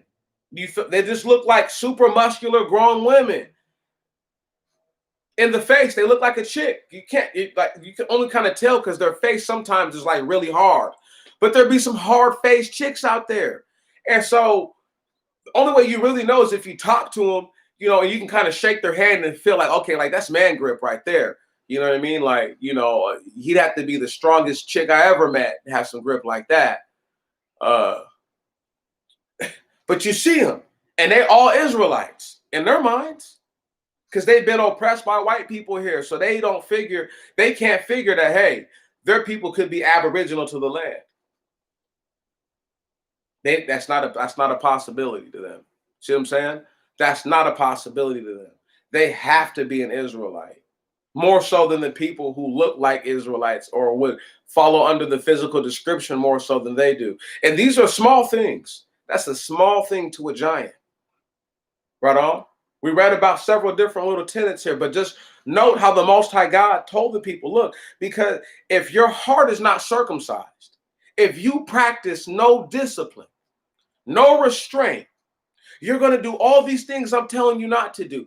I'm going to be forced to punish you. I will have no choice. It would only be the right thing to do to punish you. And people have to understand and appreciate that. They can't be angry at the Most High God because things aren't going their way or they don't see it that way. I give you a prime example. I jest with the brothers and sisters who worship ancestors and do ancestor worship. I jest with them. One of them showed me how they're not a necromancer. One of them showed me how they're not divining with familiar spirits or they're enchanting, doing incantations and stuff like that.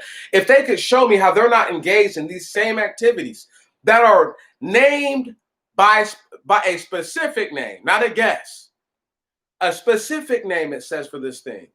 And for a person to want to get belligerent and to say that these are practices that our ancestors practiced, okay, even if you wanted to say that the Israelites practiced those things, they were abominable to the Most High God.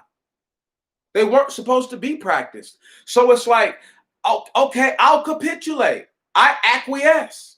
I surrender that to you. That our ancestors, some of them, had an issue with things that they were not supposed to be doing.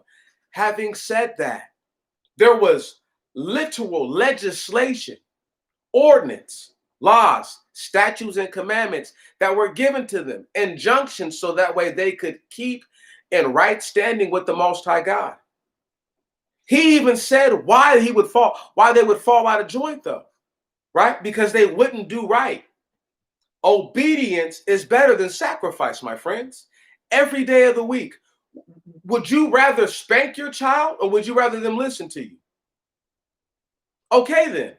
That's a simple thing. Why would you want to punish the child? You would want them to just listen to you. That's common sense. I don't know one parent, not one parent worth their salt, who wants a child that's rebellious. Okay? So if the child won't listen, you have to do things to show them that you disapprove of their actions. Most High God has no choice. Our situation dictates until people can admit they don't think they've done anything wrong.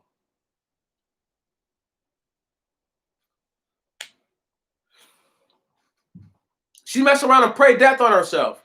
Don't worry about it. She messed around and prayed death right onto herself. She don't know what she has no idea what she's praying to. No idea. And if she's praying to vengeful, angry spirits who hate her or hate someone that she knows and loves, so inherently they hate her. Anyway, stuff like that is dangerous. Sister, is dangerous. They're dealing with spectra on levels that they have no idea, frequencies that they have no idea that can be harmful to them. Okay? And for them to play the game as if it's just a game. It's a serious game. You know, this game is life and death, you know, and it has serious, finite consequences. And this is why I say what I'm saying, because there's no humility within the people to say, you know what? Okay, let's do a national day where we all truly in their hearts, because you can't come to the Most High God with a double heart. He tells you not to do that. Double-minded, double-hearted, none of that stuff. Don't come with hidden intent. Like, oh, I'm gonna pray for forgiveness because I'm about to go fornicate with this woman, right? And she's married. I'm about to go commit adultery. It's not just fornication. Now it's adultery. You see what I'm saying? So people need to recognize, you know, and if it's a woman, then in her place, a man, right? Or somebody getting ready to do something that they have even less business doing. And because there is no immediate consequence within the surrounding environment, When I say no immediate consequence, like for example, when they catch two gay people doing something that they got no business doing, they don't get stoned to death these days. That's not even. I don't even think that's an option unless you're like in Africa or something like that. So or somewhere in the Middle East or one of those hardline Asian countries who just ain't having it. But you're not going to do that in the U.S. Whoever stoned him is going to prison for life. Mess around and get the chair. Stoning some gay people. You're done. You're cooked. So the fact that, I mean, right, you can't burn a man up you can't burn up a man, a woman and her daughter for them all having relations together. They won't let that happen. You see what I'm saying? You can't kill a man for sleeping with his daughter-in-law or his daughter or anything. You see what I'm saying? There's things that people, this wicked nation, so-called nation, it goes against everything that's righteous. Everything that the Most High God would call right and good, they have their own way of saying that it's not right and that it's not good, and that there's evidence or there's some type of information that stands as contradictory as such. And they never can prevent these things. That they can never actually show you these things, preview it. You know what I'm saying? They can never bring it out and actually show you like, yo, we can actually bonify that claim. Can never do that. They just say those things. They say a bunch of big words after it, and then some fluff words in between the big words, so people totally lose focus and track of the first major allegation and probably a falsified claim that they make. The scripture is not going to set everybody free. There's a lot of people who think I have no idea what I'm reading when I read it, you know, and that's their prerogative. They're grown. They're grown to think I don't understand the scripture. That's their prerogative. But I know what they didn't do. I know where Genesis, Exodus, and Leviticus all the way down. I know they didn't do that this year for y'all. I know I did. So, and we're about to get the numbers and do the right. We will get the Torah this year, God willing. Lest the good Lord say something else. But if he say the same, like he's been saying for these last 29 years and 8 months and a couple days, I will most definitely carry on this mission, and I won't lose focus and I won't lose track of what's important because I know what I have to do. You know what I'm saying? I know what needs to be said. I know what I need to stress. This next book, the book of the Numbers, I'll probably need a few days just to get ahead, you know, of all the chapters I want to get ahead in and just saturate it all. There's a lot of stuff about ordinances going down, but there's a lot of also storyline things that take place that are very critical for the understanding of the environment that the Israelites are about to head into, so we can really truly appreciate something. And before we head out, I wanted to point out to you that King David is a ram in the book of Enoch, and so is King Saul, right? And obviously, so is Solomon, his son, after David. Now, the reason why I say this is so important is, number one, David and Saul both come from fractured bloodlines. Saul comes from the Benjamites, and the Benjamites are Benjamin with the Philistine Incorporated, right?